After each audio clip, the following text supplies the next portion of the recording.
My name is Amelinda Henry, and I'm 28 years old.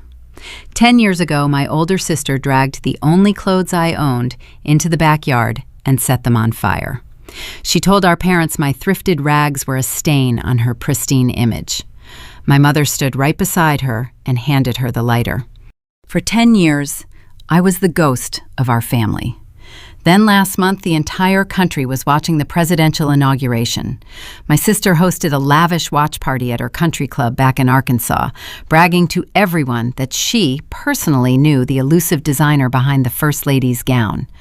When the news anchor cleared his throat and announced my name on national television, my sister spit her wine all over her expensive rug. Before we get into the details, please take a moment to subscribe to Sophia Told Stories, but only do it if this narrative truly resonates with you. Also, please drop your age and location in the comments. I really want to know what chapter of life you are navigating right now. Now let me take you back a decade to the stifling August heat of Little Rock, Arkansas, and the day my family decided I took up too much space. I was 17. My sister Harper was 20. Harper was a reigning pageant queen and the undisputed pride of the Henry household. She wore boutique silk and designer labels funded without question by our parents. I wore discarded vintage dresses I bought for 50 cents at local charity shops. I did not buy them to be rebellious. I bought them because my mother refused to purchase anything for me unless it fit her strict vision of a proper Southern belle. If I did not look like Harper, I did not get dressed. On a Tuesday afternoon, I walked home from my summer job and found Harper standing near the rusted burn barrel behind our garage. The humidity was suffocating. My mother sat on the patio in a wicker chair sipping iced tea. At Harper's feet sat 2 black garbage bags containing every skirt, blouse, and dress I had managed to collect over the past year. Harper did not even look at me when she squeezed charcoal fluid over the plastic bags. She just stared at the metal barrel and said, "You embarrass me." Sonority Rush starts next week, and people are whispering that my sister looks like she dug through a dumpster. You are ruining my life. I looked at my mother expecting an intervention. Instead, my mother sighed, picked up a long silver utility lighter from the patio table, and tossed it onto the grass near Harper's feet. She told me I brought this outcome on myself by refusing to represent the family properly. Harper flicked the lighter and tossed it. I did not scream. I did not cry. Screaming implies you believe someone will come to your rescue. Crying implies you believe your pain matters to the people watching. I just stood there and watched the flames consume my identity. The thick, acrid smell of melting polyester and burning cotton filled the heavy Arkansas air. The smoke choked me, but I did not step back. I memorized the look of satisfaction on my sister's face. I memorized the indifference on my mother's face. I was left with nothing but the faded denim jeans and cotton shirt I was wearing. That night, I sat in my empty room and realized I had a choice. I could surrender and let them mold me into a cheap copy of Harper, or I could find a way to clothe myself. Early the next morning, before the sun rose and the heat settled over Little Rock, I walked 3 blocks down our street. It was bulk trash collection day. Sitting on the curb outside a neighbor's house was a heavy, cast-iron Singer sewing machine. The needle was jammed. The casing was rusted. It weighed at least 40 pounds. I picked it up. My arms shook under the weight, and the rust scraped the skin off my knuckles, but I did not drop it. I carried that broken machine all the way back to our sweltering, unventilated garage. I wiped the dirt from the base and stared at the metal needle. They thought burning my clothes would force me to disappear. They forgot that fire also clears the ground for something new to grow. The Arkansas heat did not break when the sun went down. It just sat heavy in our unventilated garage, pressing against my skin while I hunched over that salvaged Singer sewing machine.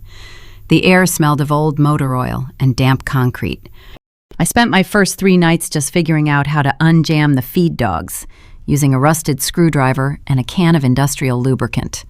I had no money for formal lessons. I relied on stacks of heavy tailoring manuals, checked out from the public library, studying the diagrams until my vision blurred. I learned about darting, about bias cuts, about thread tension. I bought yards of stiff, unbleached muslin, using the few dollars I earned sweeping floors at the local pharmacy. My fingers blistered and cracked. The thick metal needle slipped more than once, driving straight through my index finger and leaving tiny drops of crimson on the pale fabric. I taped my skin with black electrical tape and kept pushing the cast iron foot pedal. The rhythmic hum of that motor became my heartbeat. Inside the main house, my parents were hosting catered dinners for Harper's sorority sisters. That was the established hierarchy of the Henry household.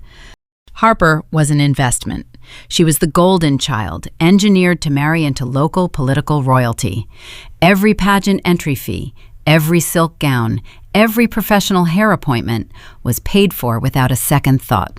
My father managed a chain of successful hardware stores, but his true full-time job was funding Harper's social climb. I was the opposite of an investment. I was a quiet reminder that my mother had gained weight during her second pregnancy and never forgave me for it.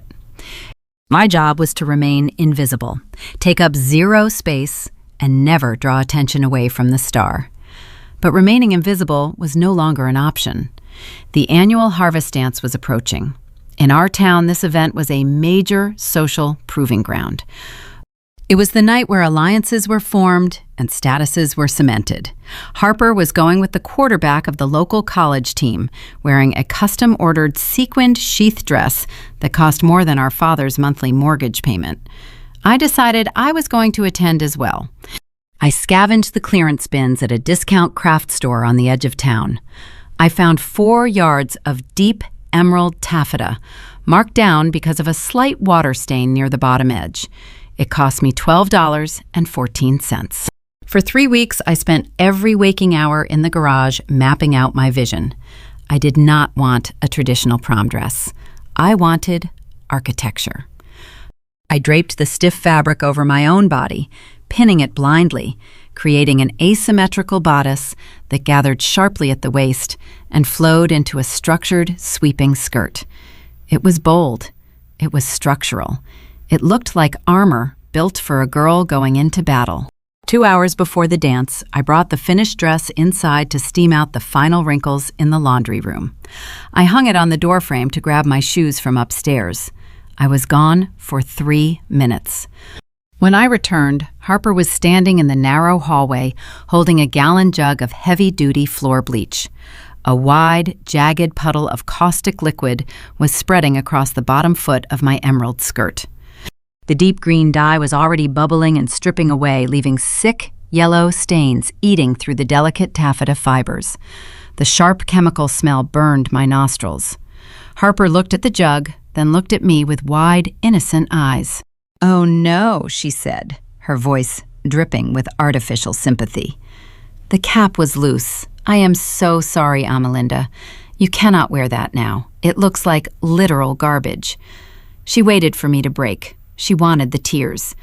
She wanted the satisfaction of watching me cancel my night and retreat to the dark garage. Instead, I stared at the ruined fabric and felt a cold, sharp clarity settle over my chest. I did not say a single word to her. Silence is the only response a bully cannot twist. I walked past her, grabbed the wooden hanger, and carried the dripping dress back out to my workspace. I laid the gown flat on my makeshift cutting table. The bottom 18 inches were ruined. The fabric was literally disintegrating under the harsh chemical. I grabbed my heaviest pair of steel fabric shears. I did not cry over the lost work. I adapted. I cut away every inch of the damaged taffeta, slicing a sharp, high diagonal line straight across the front of the skirt. I left the back long, creating a dramatic high-low hemline that exposed my legs. The raw edge looked unfinished, so I intentionally frayed it, pulling the cross threads until the border looked deliberate and raw. Then I took the unsalvageable scraps, folded them into sharp, angular rosettes, and pinned them along the single shoulder strap to balance the missing weight at the bottom. I put the dress on. I had no expensive heels, so I laced up my scuffed black leather combat boots. I looked in the cracked garage mirror. I did not look like a delicate Southern belle. I looked like a warrior, ready to conquer. I walked the 2 miles to the high school gymnasium. When I pushed through the double doors, the music seemed to fade. Heads turned. The usual sea of pastel chiffon and predictable rhinestones parted as I walked across the polished wooden floor. People were staring, but not with pity. They were mesmerized. The deep emerald fabric caught the overhead gymnasium lights, highlighting the intricate folds of the bodice and the stark, daring cut of the skirt, paired with the heavy boots. Whispers rippled through the crowd. 10 minutes later, Harper arrived. She made her grand entrance, expecting all eyes to shift to her expensive designer sheath. Instead, she found her peers clustered around me, asking where I bought my dress. The local country club girls, who usually ignored my existence, were demanding the name of my designer. I looked right at Harper across the room and smiled. I made it myself, I told them. Harper's face flushed a deep, mottled red. The illusion of her supremacy cracked in real time. She was wearing a $1,000 gown, and yet the entire room was captivated by the sister she had tried to erase. She lasted exactly 20 minutes before she grabbed her date's arm and stormed out of the building, slamming the doors behind her. I stayed until the final song. I danced. I let myself be seen. For the first time in my life, I occupied space without apologizing for it. But as I walked home under the dim streetlights, the adrenaline began to fade, replaced by a heavy, undeniable dread. I knew the rules of my household. Outshining the golden child was the ultimate treason. When I turned the corner onto our street, my stomach tightened. The garage lights were off. The house was blazing with illumination from every window. Harper's car was parked at an awkward angle in the driveway, as if she had slammed the brakes in a frantic rush. I unlocked the front door and stepped into the foyer. The silence inside was thick and dangerous. My mother, my father, and Harper were sitting rigidly in the formal living room, their eyes locked onto me the second the deadbolt clicked shut. No one was smiling. My mother had her arms crossed tightly over her chest, and my father was gripping the arms of his leather chair. The stage was set, and I knew instantly that my brief taste of freedom was about to cost me the only roof I had over my head. The silence in the formal living room was thick enough to choke on. I stood in the entryway, still wearing the emerald taffeta gown and my scuffed combat boots.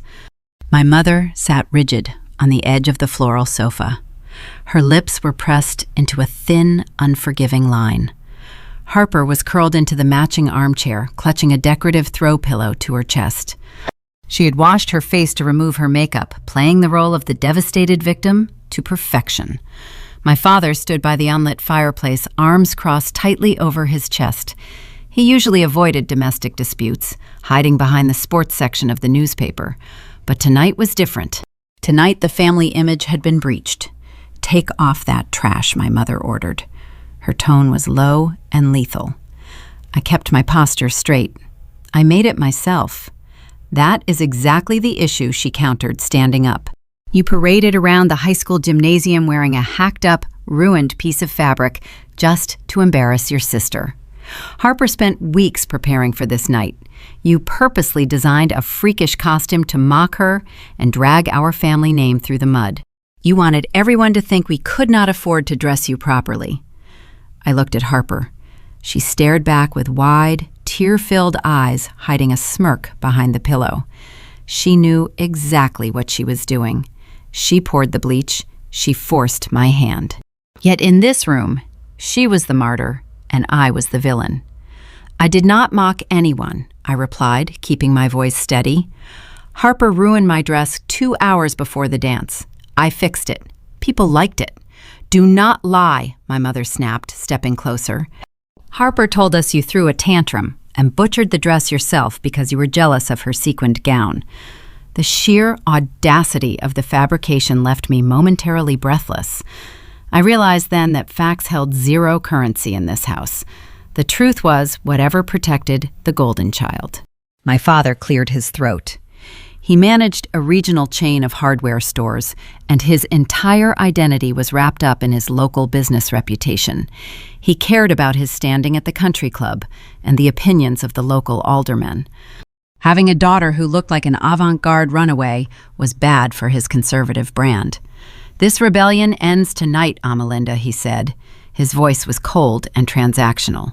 "We have tolerated your weird garage hobby for too long. You are tearing up old rags and making us look like paupers. Starting tomorrow morning, you will pack away that rusted machine. You are going to take the morning shift at the hardware store register. You will earn a minimum wage, and you will use that money to buy normal clothes from a department store. You will blend in. You will start acting like a proper young lady who respects the sacrifices her parents make." The walls of the living room felt like they were shrinking, closing in on me. They were demanding I extinguish the only spark of joy I had managed to create. They wanted me to trade my needle and thread for a barcode scanner and beige khakis. "No," I said. The single syllable dropped into the room like a stone into a glass pond. My father uncrossed his arms. "Excuse me, I will not throw away my machine," I told him, meeting his gaze. "I will not work at your hardware store. I will not pretend Harper is innocent. I will not shrink myself to make her look taller." My mother's face turned a dark, mottled red. "How dare you speak to your father that way?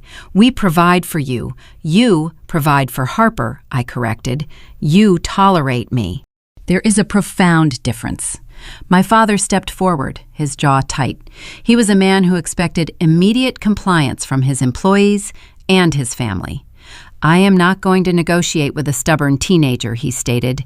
"You have two choices. You can agree to my terms, throw that junk away, and start your shift at 7 tomorrow morning. Or you can pack your bags and find another place to live. If you cannot respect the image of this family, you will not sleep under my roof." He delivered the ultimatum, expecting me to crumble. He assumed my fear of the unknown would override my desire for independence.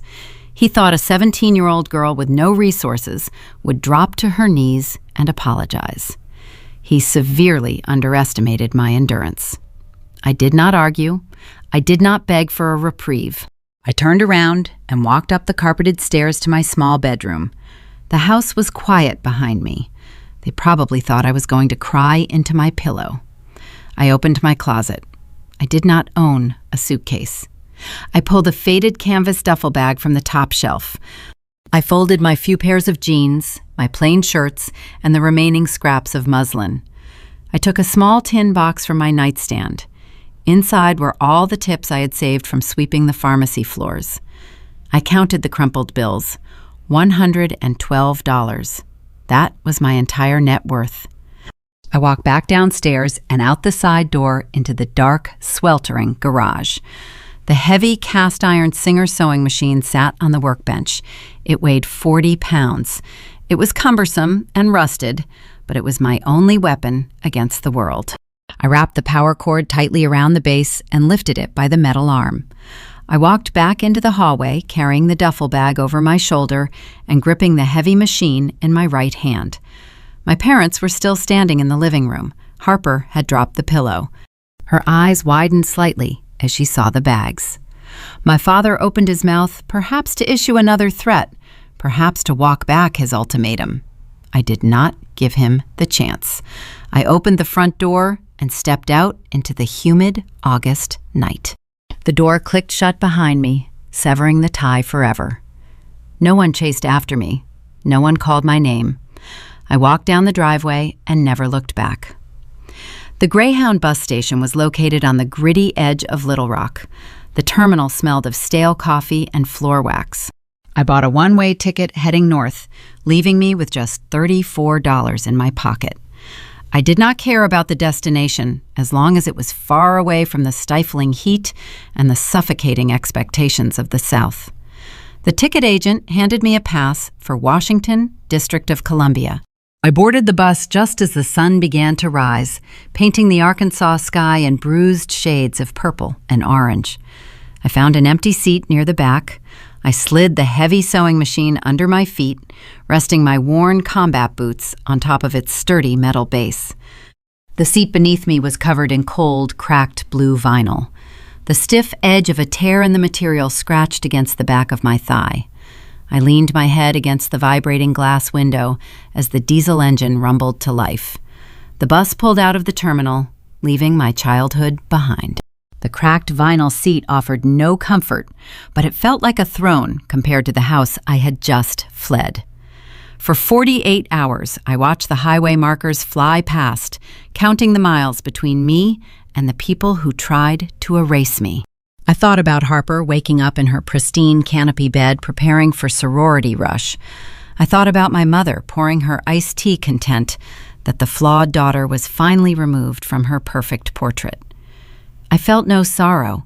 I only felt a sharp, icy determination. The bus made endless stops in small, forgotten towns. I watched other passengers board and disembark, people carrying their own heavy burdens, wrapped in tired coats and worn-out shoes. We were a transient community of strangers moving through the dark. I kept my head down and my hands wrapped tightly around the handle of my machine. I mapped out designs in my head, visualizing structured bodices and flowing silk trains, using my imagination to block out the growling in my stomach. By the time the skyline of Washington emerged on the horizon, my body was numb. The towering white domes and sharp granite obelisks looked like an alien landscape compared to the low-slung brick buildings of Little Rock. The air brakes hissed as we arrived at the terminal. I grabbed my belongings and joined the weary line of passengers stepping out into the station. The ambient noise of the city hit me instantly. It was loud, urgent, and indifferent.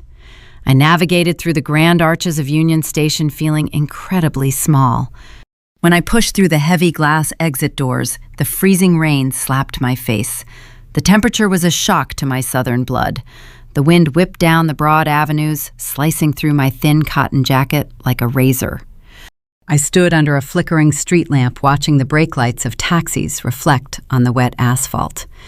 Every single person rushing past me had a destination, a warm office or a dry apartment. I had 34 crumpled dollars and a piece of salvaged machinery. The hunger was a sharp ache in my ribs, and the cold was seeping into my joints. The sheer desperation of the moment was terrifying, but I refused to let it break me. I spotted a 24-hour diner across the street, neon signs blurring through the rain. I hoisted the heavy iron machine, adjusted my duffel bag, and forced my freezing feet to move forward toward the glow, knowing my fight for survival was just beginning. The capital city was a concrete monolith built on power and connections. I possessed neither of those things. I spent my first winter shivering in a thin cotton jacket, navigating the subterranean labyrinth of the metro system. Survival required a relentless, brutal routine. I secured a spot in a cramped third-floor apartment shared with 4 other women. My bedroom was a narrow corner of the living room, sectioned off by a hanging bedsheet. I slept on a thin foam mattress, resting directly on the scuffed hardwood floor. Next to that mattress sat the rusted cast-iron Singer sewing machine, perched on an overturned plastic milk crate. It was my only altar. To pay my share of the rent, I worked 3 separate shifts. At 4 in the morning, I poured coffee for bleary-eyed commuters at a transit station kiosk. By noon, I scrubbed industrial pans in the steaming dish pit of a downtown cafeteria. When the sun went down, I pushed a mop across the marble lobby floors of a corporate law firm. My hands were perpetually raw, smelling of industrial bleach and roasted espresso beans.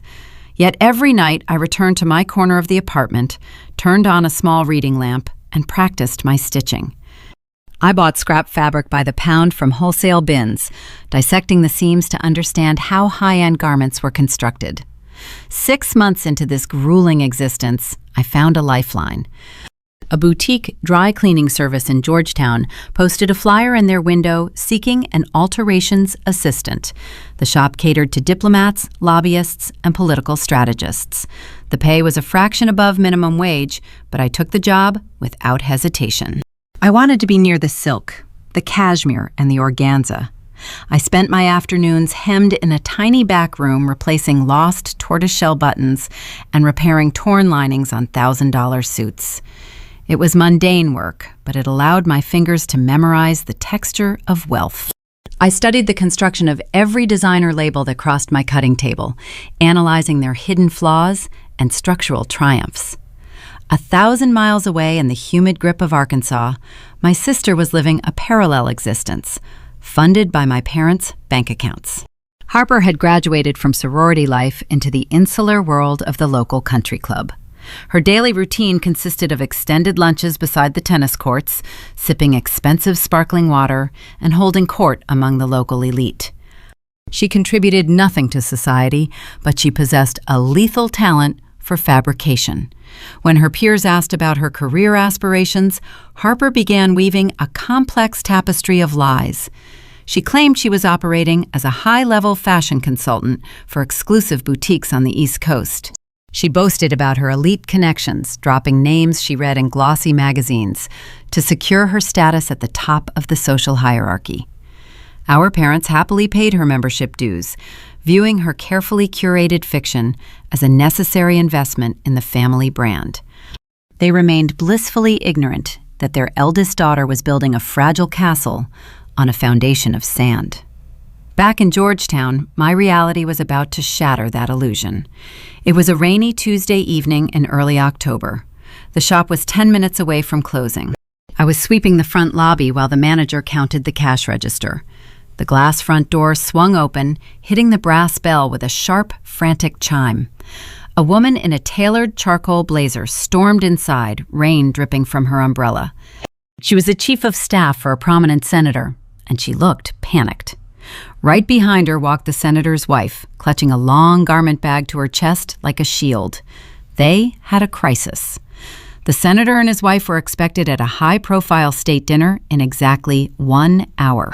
The wife had purchased a breathtaking midnight blue crepe evening gown for the occasion. However, during a final fitting at their hotel, the hidden side zipper had snagged and split entirely. The delicate track was ruined. The manager of the dry cleaner stared at the broken zipper and shook his head, apologizing profusely. He explained that a repair of that magnitude required careful unpicking of the side seam and ordering a specialized invisible zipper. He told them it would take at least 2 days. The senator's wife looked devastated. The chief of staff began frantically scrolling through her phone, searching for a luxury retail store that might still be open. I set my broom against the wall and walked out from behind the counter. I asked the wife to let me see the dress. The manager tried to wave me away, stating I was just the junior assistant, but the wife handed me the hanger. I examined the midnight blue crepe. The fabric was exquisite, but the original construction was lazy. The zipper had failed because the bodice was drafted without proper ease, placing too much tension on the delicate plastic teeth. I looked the senator's wife in the eyes. "Give me 20 minutes," I said. The manager scoffed, but the chief of staff nodded sharply. Time was a luxury they did not possess. I carried the gown into the back room and threw it onto my cutting table.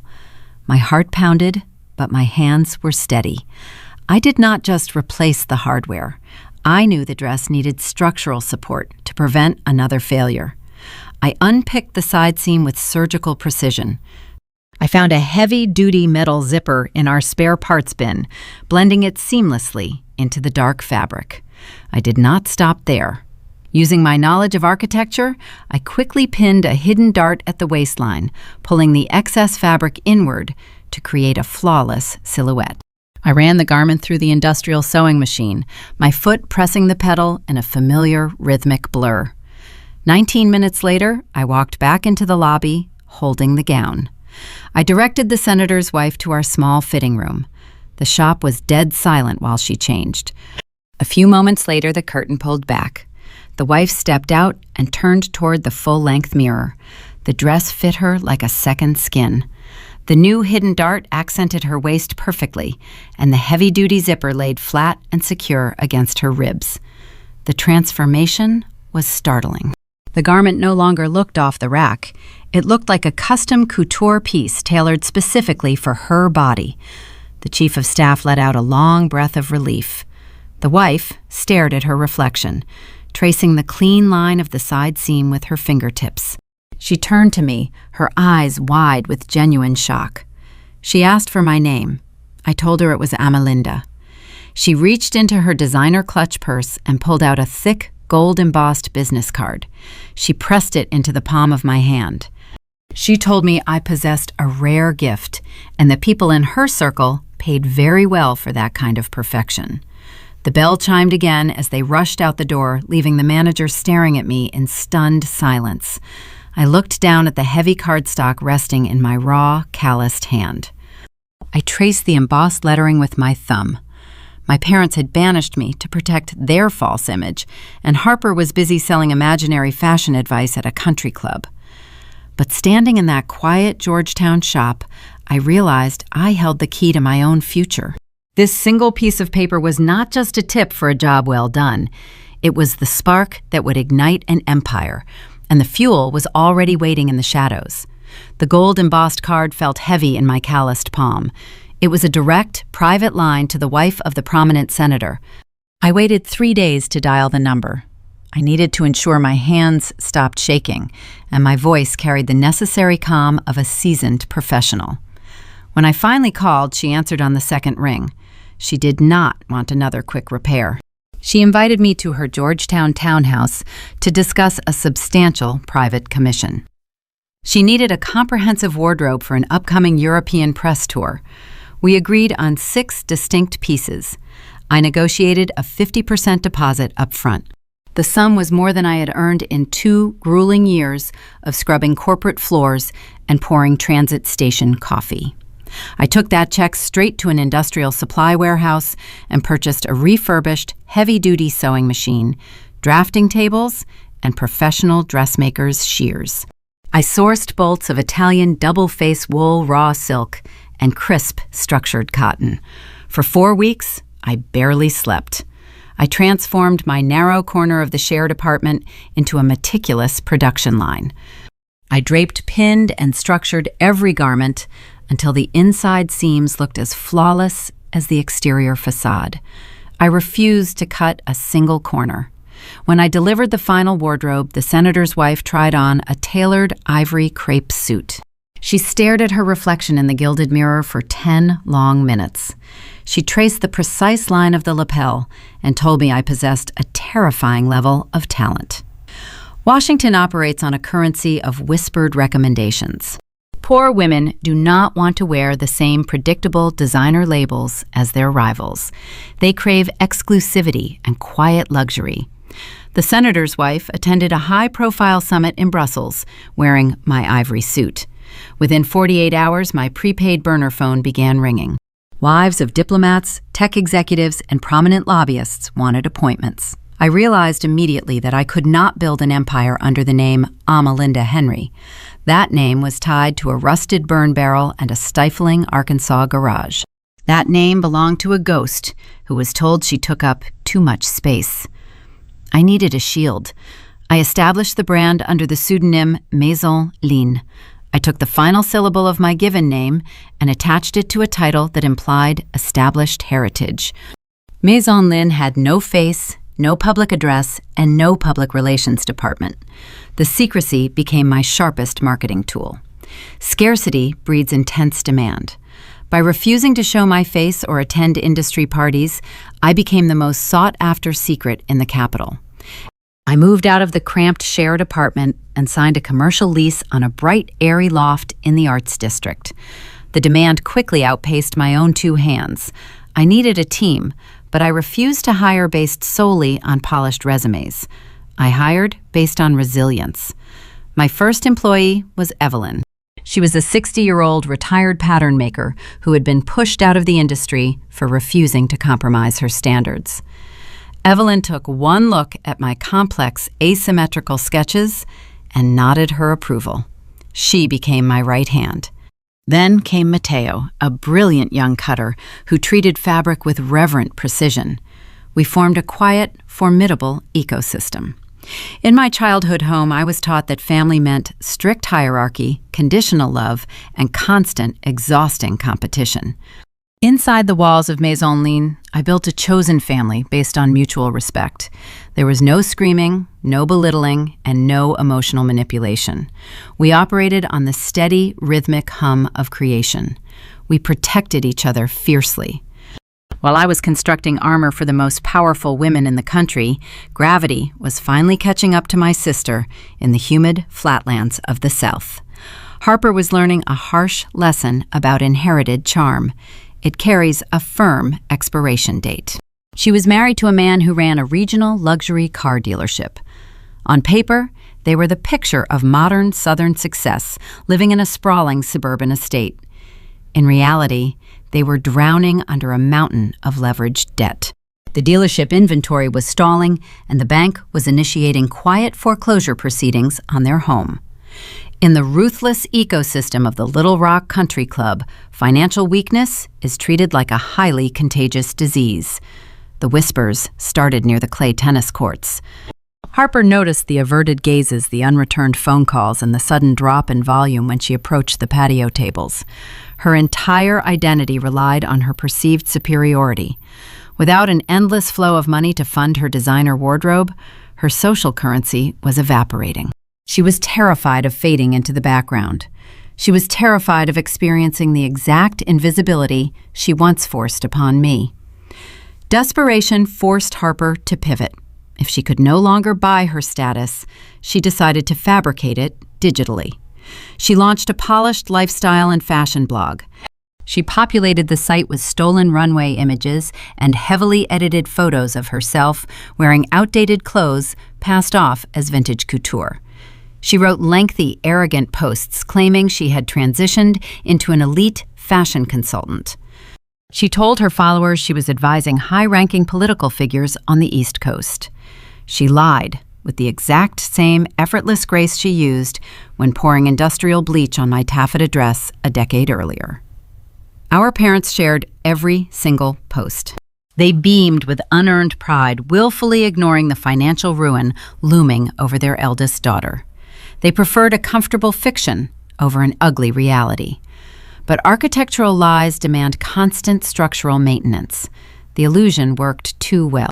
The wealthiest women in her country club circle were preparing for the prestigious annual Founders Gala. They cornered Harper during a charity luncheon. These women did not just want to read her blog, they wanted to extract value from her supposed access.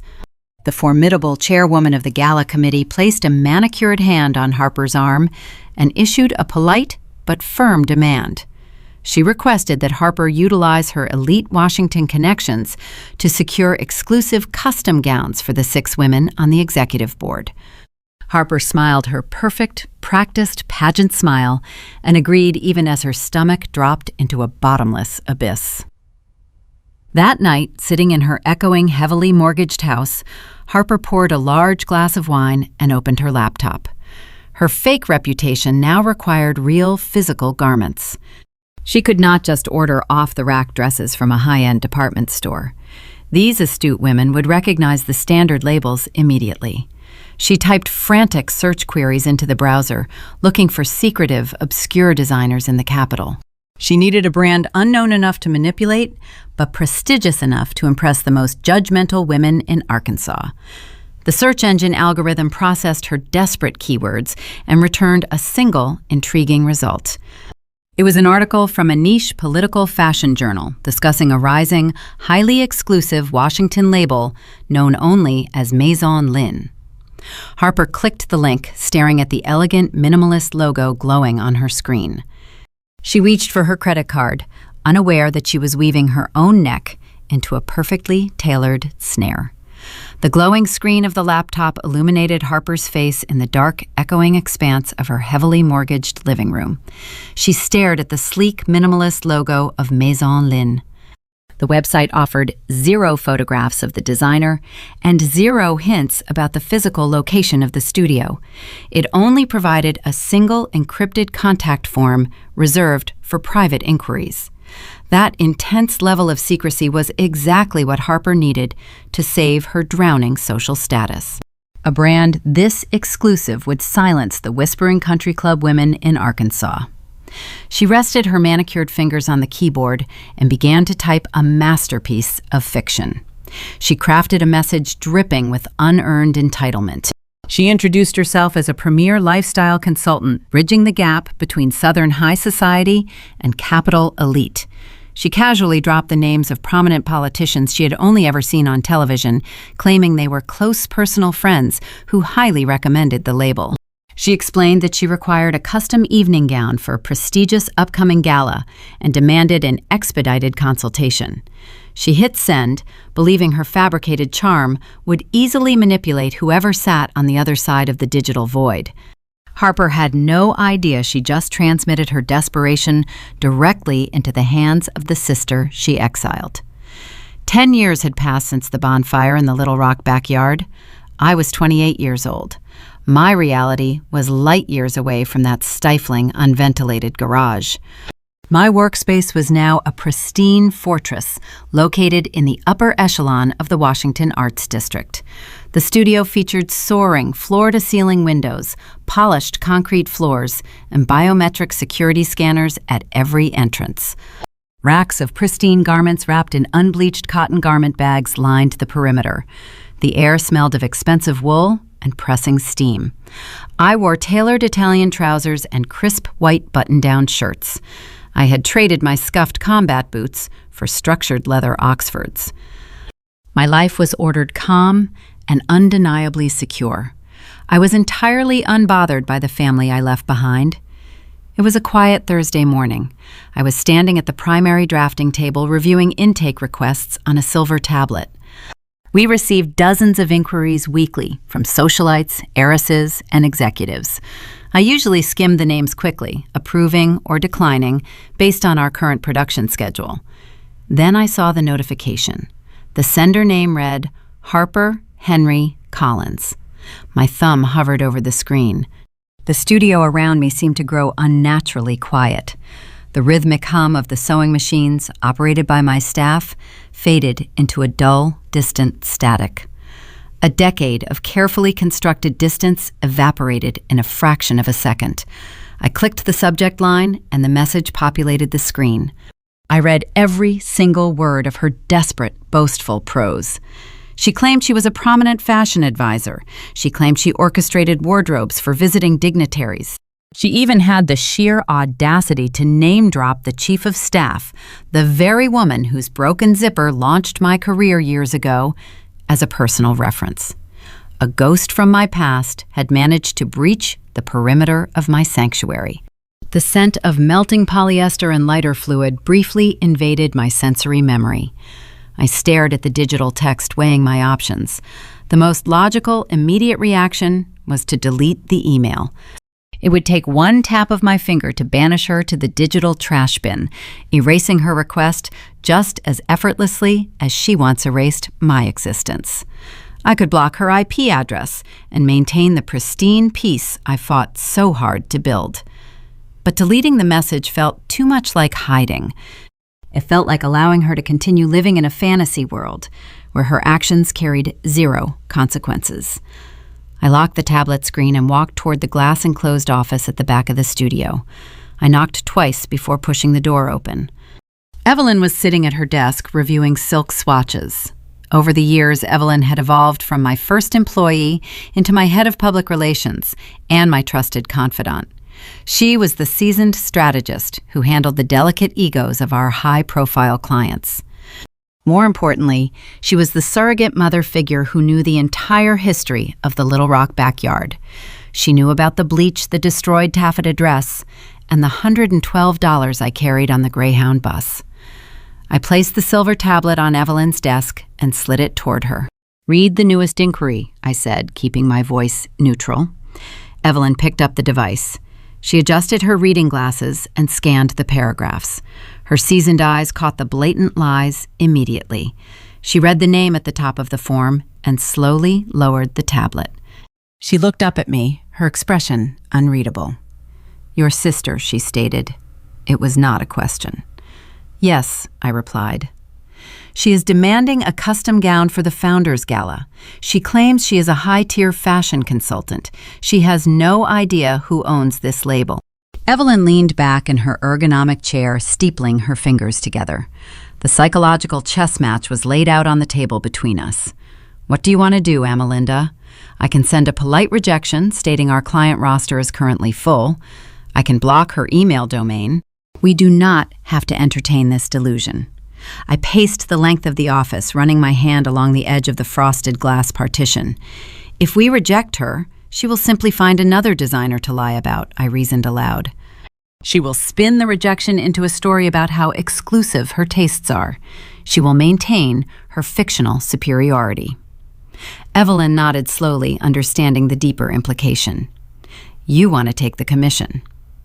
I stopped pacing and looked out at the studio floor. I watched my team working in perfect synchronization. I built this empire on truth, on structure, and on relentless competence. Harper built her life on manipulation and borrowed money. I wanted her to step inside my reality. I wanted her to finance the success of the sister she called Trash. We are going to accept the order I decided, but we are going to institute strict anonymity protocols. She will deal exclusively with the administrative staff for booking. When she arrives for the physical measurements, I will be the one pinning her hem, but she will never see my face. Evelyn, a faint smile forming at the corner of her mouth, tapped the screen to open a reply window. If we are entertaining a client with this level of urgency and presumed prestige, we must adjust our pricing model accordingly. An expedited timeline requires a premium surcharge. 3 the standard rush fee, I instructed. Let us see how deep her fabricated connections truly run. Evelyn drafted a sterile, highly professional response. The email congratulated Harper on securing an exclusive consultation with Maison Lin. It outlined the exorbitant, non-refundable deposit required to hold the appointment. It noted that the head designer maintained strict privacy and would not be available for introductory pleasantries. The message was a masterclass in bureaucratic luxury, creating an intimidating barrier of prestige. Evelyn hit send, casting the bait directly into the humid southern air. 1,000 miles away, Harper was pacing her living room, clutching her phone. When the notification chimed, she opened the email with trembling fingers. She read the acceptance and let out a sharp, victorious gasp. She ignored the staggering deposit amount listed at the bottom of the invoice. She possessed 0 liquid assets, but her parents still maintained a high-limit platinum credit card for emergencies. Without a single moment of hesitation, Harper typed the 16-digit card number into the secure payment portal. She authorized the transaction, draining a significant portion of her father's available credit to fund her own vanity. She felt a rush of euphoric triumph, believing her fabricated charm had conquered the impenetrable Washington elite. She opened a new browser tab and booked a first-class flight to the capital. She poured another glass of wine, toasting her own brilliant deception. She envisioned returning to the country club draped in an exclusive masterpiece, silencing every doubting whisper in her social circle. Harper closed her laptop, smiling in the dark. She was entirely oblivious to the fact that she had just purchased a one-way ticket directly into the jaws of the lion. The girl she banished a decade ago was no longer a helpless teenager sewing in a garage. I was the architect of my own domain, and Harper was flying straight into a trap designed with flawless precision. 2 weeks later, the heavy brass doors of the Maison Lin studio swung open. Harper stepped into the reception area, dragging a designer suitcase behind her. She looked exactly the same as she did 10 years ago, just packaged in more expensive armor. Her blonde hair was arranged in a complicated blowout, and her face was shielded by oversized dark sunglasses. She approached the front desk, tapping her manicured nails impatiently against the frosted glass counter. Evelyn stood on the other side, projecting the calm, unshakable authority of a seasoned gatekeeper. "I have a fitting appointment," Harper announced, her voice ringing loudly through the serene lobby. "I am Harper Henry Collins. I am sure your designer is expecting me." Evelyn offered a polite, professional smile. "Welcome to Maison Lin, Mrs. Collins. We received your deposit. Please follow me to the private fitting suite." I watched this interaction through the security cameras mounted in my office. My chest tightened briefly, but I forced my breathing into a slow, controlled rhythm. I had prepared for this moment. I stripped off my tailored trousers and crisp blouse, changing into the uniform of a junior studio assistant. I wore plain black, loose-fitting slacks and a long-sleeve black mock turtleneck. I pulled my hair back into a tight, severe bun. Finally, I fastened a standard white surgical mask over my nose and mouth. In the high-end tailoring world, masking was a common hygiene practice during close-contact fittings. It provided the perfect anonymity. I slipped a magnetic pincushion over my wrist and grabbed a handful of silk measuring tapes. I stepped out of my office and walked down the long corridor toward fitting suite A. The room was expansive, featuring mirrored walls, soft ambient lighting, and a raised circular pedestal in the center. Harper was already standing on the platform, wearing the muslin prototype of the gown we had drafted based on her submitted measurements. Evelyn stood near the door holding a clipboard, acting as the senior floor manager. I entered the room, keeping my eyes cast downward, submissively. Evelyn gestured toward me. "This is our senior fitter," Evelyn explained smoothly. "She handles all the final structural adjustments for our elite clients." Harper barely glanced in my direction. She offered a dismissive wave of her hand. "Yes, fine. Let us just get this over with." The traffic coming from the airport was hideous. This city is so trashy compared to the South. I do not know how you people tolerate the grit. I stepped onto the edge of the pedestal, sinking to my knees. I took a deep breath. The scent hit me instantly. It was a cloying, heavy, floral perfume. It was the exact same signature fragrance our mother wore. The olfactory memory transported me back to the humid Arkansas backyard, standing beside the burn barrel, watching my vintage clothes melt into black sludge. A cold, sharp wave of adrenaline washed over me. I pushed the memory aside and focused on the muslin fabric. I began adjusting the side seams, pinning the excess fabric to contour her waist. I worked in total silence, allowing Harper to fill the void with her relentless bragging. She directed all her comments toward Evelyn, treating me as a piece of furniture. "I must say," Harper declared, admiring her reflection in the mirrors, "I am thoroughly impressed by the preliminary structure. I have a very discerning eye for these things. I practically discovered this label, you know. I advised several key figures on Capitol Hill, and I told them all about your little studio. My endorsement carries significant weight." I slid a sharp steel pin into the fabric near her hip. I was kneeling mere inches from the woman who had tormented my childhood. I held a sharp piece of metal directly against her skin. The power dynamic had inverted completely. 10 years ago, she held the lighter, and I held nothing. Today, I controlled the narrative, the environment, and the final product. She was paying an exorbitant sum of money to the sister she had deemed worthless. Evelyn played her part flawlessly, noting Harper's fabricated connections on the clipboard without breaking her professional facade. "That is wonderful to hear, Mrs. Collins. Our head designer values discreet, loyal clients. The final garment will be constructed from imported emerald crepe. However, due to the accelerated timeline you requested, the production costs have escalated. The custom dye process and priority labor require an additional surcharge."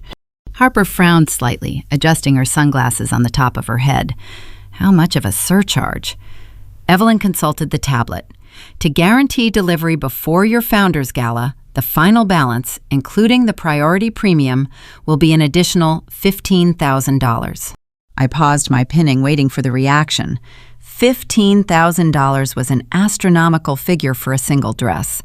It was a calculated trap, designed to test the limits of her desperation. Harper stiffened. I saw the brief flash of panic in her eyes reflected in the mirror. She did not have that kind of money. Her husband's dealership was failing. But acknowledging she could not afford the fee would shatter her carefully constructed illusion of wealth. "Of course," Harper replied, her voice tight but attempting to sound breezy. "That is perfectly acceptable." Quality demands a premium. You can process the remaining balance on the card I have on file. I knew exactly whose card she was using. It was our parents' emergency platinum account. She was actively bleeding them dry to finance a lie. I finished pinning the hemline, pressing my hands against the stiff muslin to smooth the final silhouette. I stood up, keeping my head bowed. Evelyn nodded toward me, signaling the end of the session. "Thank you for your time, Mrs. Collins," Evelyn said.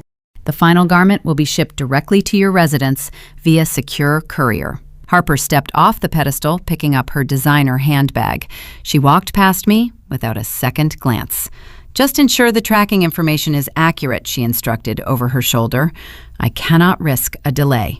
Evelyn escorted her out of the fitting suite, leaving me alone in the mirrored room. I pulled the surgical mask down, taking a deep, clean breath of air.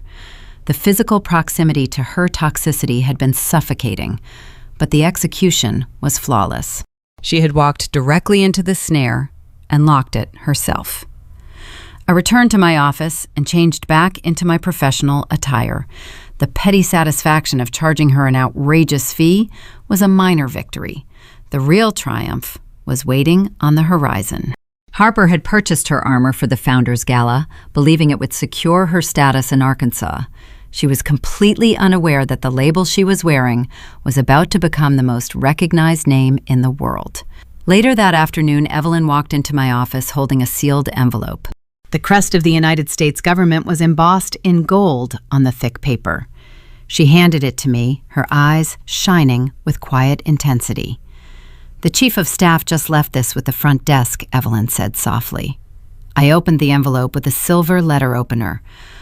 It contained a formal, confidential request. The newly elected First Lady of the United States was preparing for the upcoming inaugural ball. She desired a gown that reflected authentic American resilience and quiet strength. She had instructed her team to bypass the traditional, established fashion houses. She specifically requested a private consultation with the elusive designer behind Maison Lin. I stared at the heavy cardstock, feeling the magnitude of the moment settle over my shoulders. Harper was busy inflating a balloon of lies back in Little Rock, bragging about her fake connections.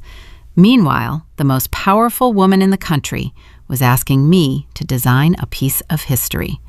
The contrast between my reality and Harper's fiction was about to collide on national television. I instructed Evelyn to clear my schedule and initiate the highest-level non-disclosure protocols. The real work was about to begin.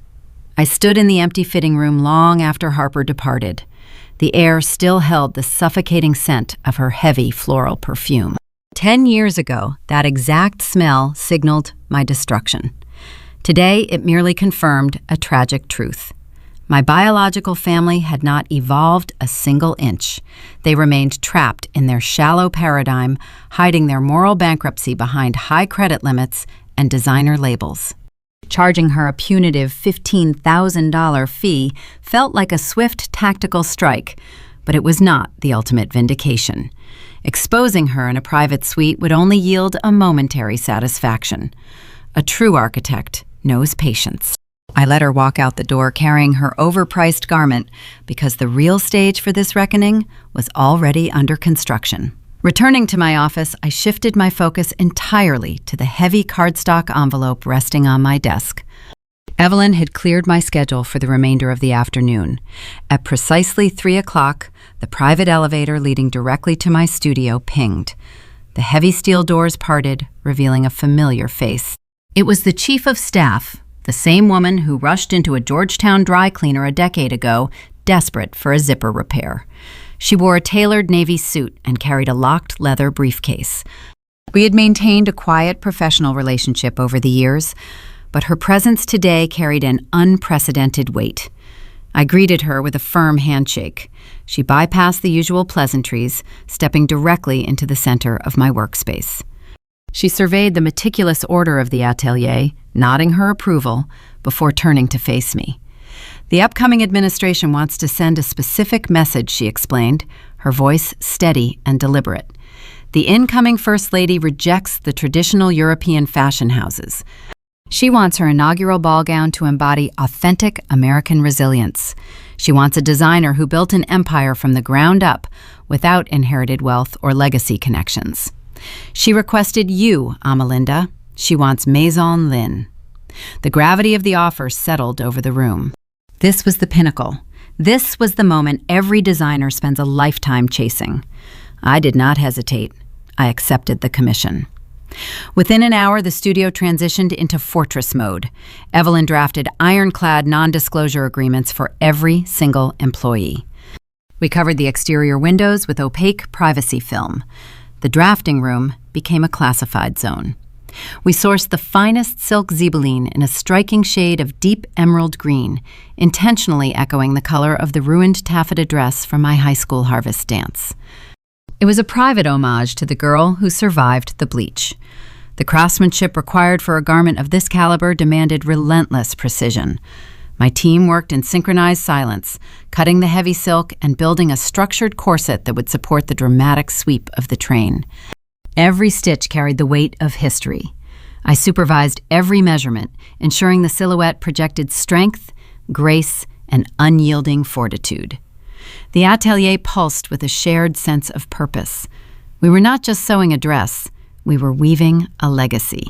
When the First Lady arrived for her private fitting, she arrived without an entourage. She was grounded, intelligent, and possessed a quiet, formidable grace. She stepped onto the fitting pedestal and examined the emerald silk reflecting in the mirrors.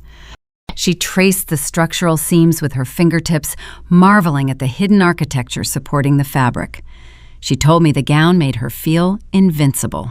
Hearing those words from a woman preparing to step onto the global stage validated every sleepless night I spent hunched over a rusted machine in an unventilated garage. While my chosen family worked around the clock constructing a piece of American history, a parallel narrative was unfolding in the humid lowlands of Little Rock. A secure courier delivered a large black box to Harper's suburban estate. Inside lay the custom crepe gown she ordered from my studio. Harper unboxed the garment with trembling hands. The stitching was flawless, the seams hid in the structure immaculate. She immediately put the dress on and stood before her bedroom mirror. Instead of recognizing the artistry, she saw only a tool for social manipulation. Harper instructed her husband to take dozens of photographs of her wearing the gown on their manicured front lawn. She spent hours filtering the images, editing reality to match her delusional narrative. She posted the pictures to her lifestyle blog and all her social channels. The captions were a masterclass in deception. She wrote at length about her intimate, collaborative relationship with the elusive genius behind Maison Lin. She implied they shared late-night phone calls discussing fabric choices and silhouette trends. She claimed the designer valued her elite Southern perspective above all other consultants. The digital posts ignited a firestorm of engagement within her local network. Our parents shared the photos immediately, adding their own layer of fabricated pride. My father bragged to his hardware store executives that his eldest daughter possessed unparalleled influence in Washington. My mother told her country club friends that Harper was practically running the East Coast fashion scene. They fed the lie, watching it swell into a monstrous, fragile balloon. They were staking their entire social reputation on Harper's fictional proximity to my brand. In the insular world of Arkansas high society, perception dictates reality. The wealthy women who previously doubted Harper's financial stability now flocked to her social media pages, leaving fawning comments and requesting private introductions to the designer. Harper reveled in the sudden influx of attention. She soaked up the validation blind to the precarious nature of her own deception. She believed her expensive purchase had successfully cemented her status, shielding her from the looming foreclosure on her home and the quiet failure of her husband's business. Evelyn monitored this digital footprint from her desk in the Capitol. She printed screen captures of Harper's most egregious posts and brought them into my office. We read the captions together. Harper was not just lying, she was building an elaborate public stage. She invited the most judgmental women in her circle to a lavish watch party at the country club for the upcoming inauguration. She promised her guests that her dear friend, the designer, might grant her a special acknowledgement during the broadcast. The audacity was breathtaking. Harper was constructing a guillotine and willingly placing her own head inside it. I looked at the printed screenshots and then turned my attention back to the emerald silk draped across my cutting table. The dual timelines were racing toward an inevitable collision. In Arkansas, a desperate woman was selling a fantasy to save her crumbling status. In Washington, a scapegoat was threading a needle to dress the most prominent figure in the nation. The inauguration was only days away. The cameras were being positioned along Pennsylvania Avenue.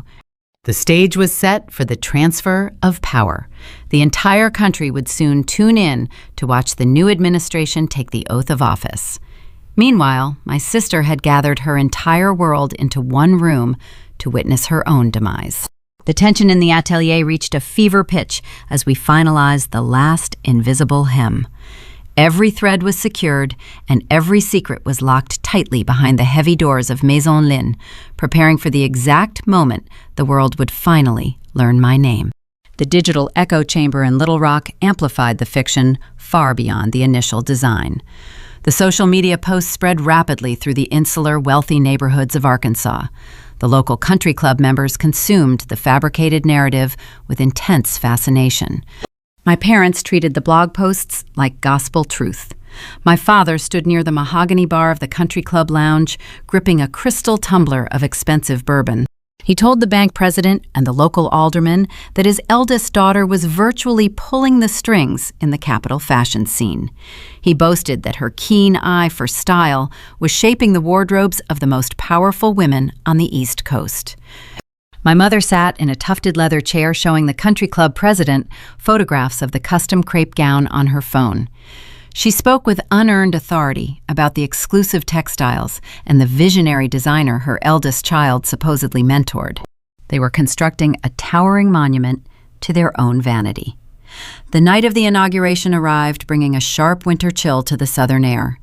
Inside the country club ballroom, the atmosphere was thick with anticipation and expensive perfume.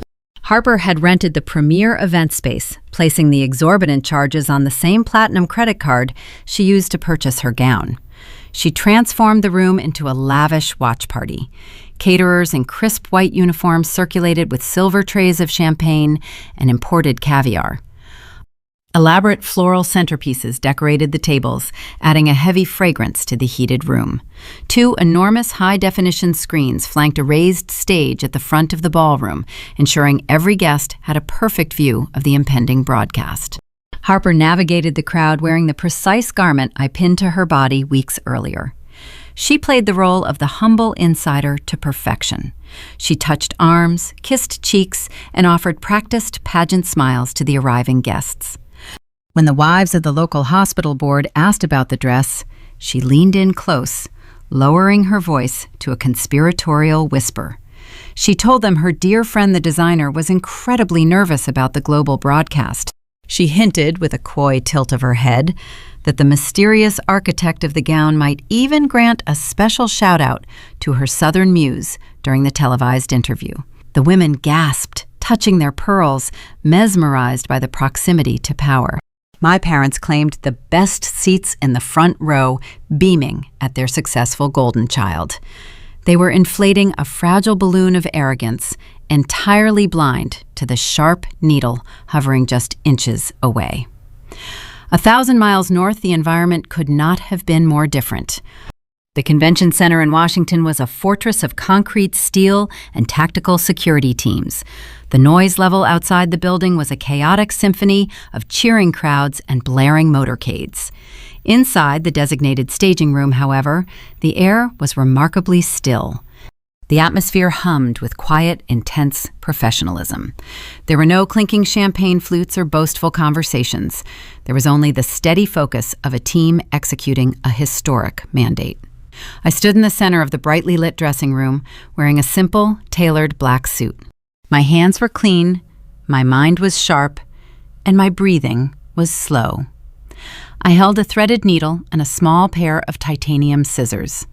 The newly inaugurated First Lady stood before a triptych of full-length mirrors. She wore the emerald green silk zibeline gown. The heavy fabric cascaded around her, capturing the brilliant overhead lighting.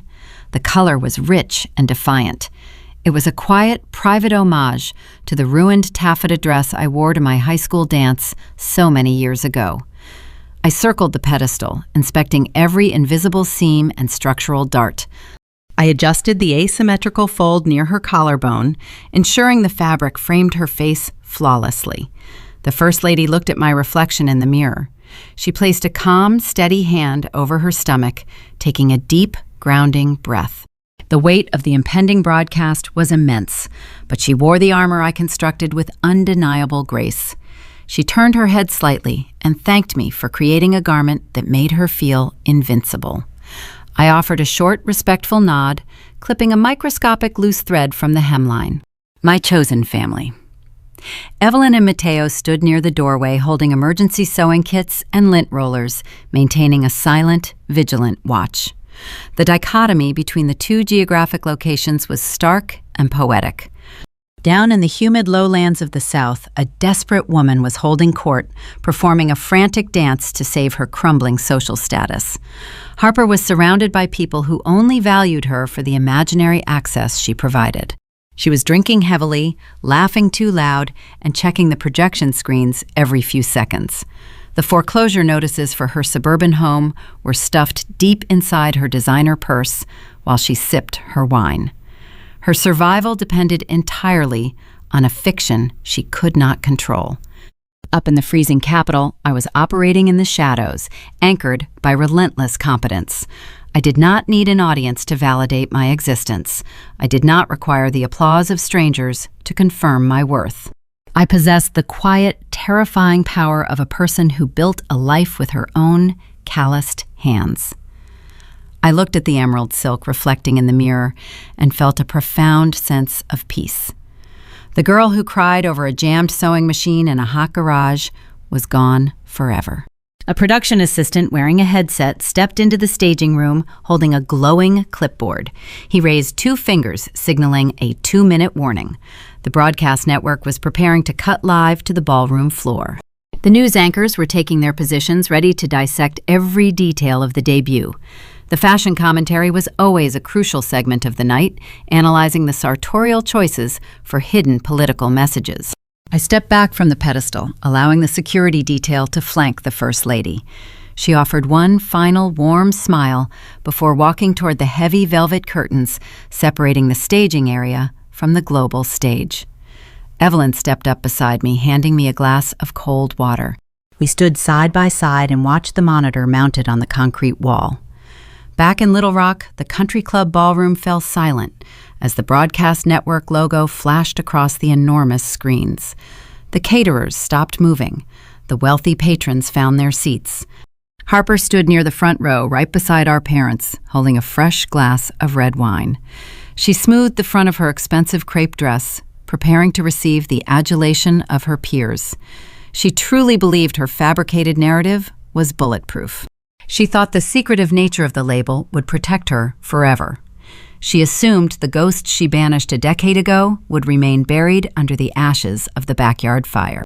The orchestral music swelled through the television speakers, filling both the convention center backstage and the southern ballroom. The heavy velvet curtains parted, the camera lenses focused on the emerald silk. The dual timelines that began 10 years ago with a bottle of lighter fluid and a rusted sewing machine were hurtling toward an inevitable collision. The stage was set, the audience was watching, and the truth was finally ready to step into the light. The orchestral music swelled through the high-definition speakers. In the Washington Convention Center, the brass section played a triumphant march, signaling the arrival of the new administration. The heavy velvet curtains parted, revealing the President and the First Lady to the waiting world. The camera lenses instantly focused on the emerald silk zibeline gown. The heavy fabric caught the blinding array of flashbulbs, reflecting a rich, defiant green across the television screens of millions of viewers. The silhouette projected an unyielding fortitude. The hidden corset I constructed supported every movement, allowing the First Lady to glide across the stage with a formidable grace. Backstage, I stood in the cool shadows of the staging area. The concrete floor offered a firm foundation beneath my leather Oxfords. I took a deep, grounding breath, drawing the crisp air into my lungs. My pulse remained steady. Evelyn stood beside me, watching the monitors with quiet pride. We had executed the mandate flawlessly. The garment spoke for itself, requiring no loud proclamations or flashy advertisements. It was a silent testament to survival and meticulous craftsmanship. The girl who once stitched scraps of discount muslin together in a sweltering Little Rock garage was now dictating the aesthetic of the highest office in the nation. I folded my hands in front of me and waited for the final seal to be broken. 1,000 miles south, the climate was entirely different. The Little Rock Country Club ballroom was a cauldron of manufactured anticipation. Harper stood mere inches from the primary projection screen, holding a crystal goblet filled with dark red vintage wine. She wore the overpriced crepe dress crafted in my studio, wearing it like a shield to ward off the whispers of her impending financial ruin. The wealthy patrons crowded around her, their eyes darting between the television broadcast and Harper's smug, confident smile. She raised her chin, adopting a posture of faux humility. She whispered to the hospital board chairwoman that the emerald hue was her personal suggestion to the designer during a late-night brainstorming session. The lie rolled off her tongue with practiced ease. Our parents sat in the front row of gilded chairs. My father leaned forward, resting his hands on his knees, projecting the image of a proud patriarch. My mother held a pristine linen napkin in her lap, her eyes shining with borrowed glory. They were preparing to absorb the admiration of the room, believing their eldest child had secured their legacy among the Southern elite. The ballroom murmured in awe as the First Lady approached the podium. The emerald silk moved like liquid glass across the stage. The patrons offered polite applause, murmuring their approval of this striking, unconventional choice. On the broadcast, the primary news anchor adjusted his earpiece.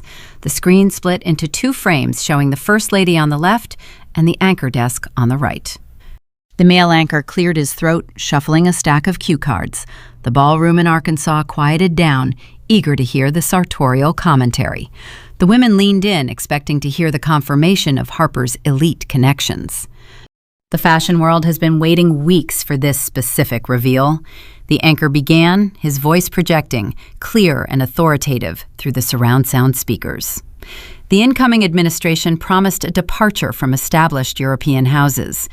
They promised to highlight authentic domestic resilience. Tonight, they delivered on that promise in a spectacular fashion. Harper took a slow, confident sip of her wine, savoring the sweet taste of her fabricated victory. She allowed her gaze to sweep over the crowd, making sure everyone was watching her receive the imminent praise. The anchor continued reading the teleprompter. For the past year, the fashion industry has been captivated by an elusive, secretive label operating out of the capital. The designer has refused all interviews and maintained a strict perimeter of anonymity. Tonight, that perimeter comes down. We can officially confirm that the brilliant architect behind Maison Lin has finally stepped into the spotlight. The ballroom held its collective breath. My mother smiled, reaching over to pat my father's arm. Harper adjusted her posture, preparing for the pinnacle of her social career. This historic emerald gown, the anchor announced, his tone rising with dramatic cadence, was crafted by a true rising star. The genius behind the label is an Arkansas native named Amelinda Henry. The word dropped into the room like a heavy stone plunging into a frozen lake. Amelinda Henry. The silence that followed was unnatural. It was a deep, suffocating vacuum that sucked the oxygen out of the gilded ballroom. The clinking of silverware stopped. The quiet murmurs of the waitstaff ceased entirely. Dozens of eyes remained glued to the screen for a fraction of a second before pivoting in unison toward the woman standing near the front row. Harper did not just freeze. Her body rejected the reality of the sound waves hitting her ears. Her throat constricted sharply. She coughed, sending the dark red wine spraying outward. The crimson liquid splashed across the front of her expensive crepe dress and rained down onto the pristine, cream-colored carpet of the country club. She choked, gasping for air, her manicured hands flying to her chest. The dark stains spread rapidly across the bodice of the gown she paid $15,000 to acquire. She looked like a general who had just sustained a fatal wound on her own battlefield. The physical shock rippled outward, hitting our parents with equal force. The blood drained instantly from my mother's face, leaving her skin a pale, sickly gray. She dropped her linen napkin, her mouth falling open in a silent scream of disbelief. My father gripped the edges of his gilded chair so hard, his knuckles turned stark white. The illusion of his proud patriarchy shattered into 1,000 jagged pieces. The daughter they banished, the child they deemed an embarrassment to their pristine image, was the architect of the most famous garment in the country. They had spent the entire evening bragging to their peers about the genius of Maison Lin, entirely blind to the fact that they were praising the ghost they tried to erase. Confusion swept through the crowd of wealthy patrons. The women who had just been hanging on Harper's every word exchanged bewildered glances. They knew the Henry family history. They knew the rumors surrounding the youngest daughter who was cast out a decade ago for being rebellious and unrefined. The pieces of the puzzle began to snap together in their minds. Harper had claimed the designer was her close personal mentor. Harper had implied they collaborated on the gown, yet the anchor had just named the exiled sister. The realization dawned on the crowd that Harper was not a high-level fashion consultant.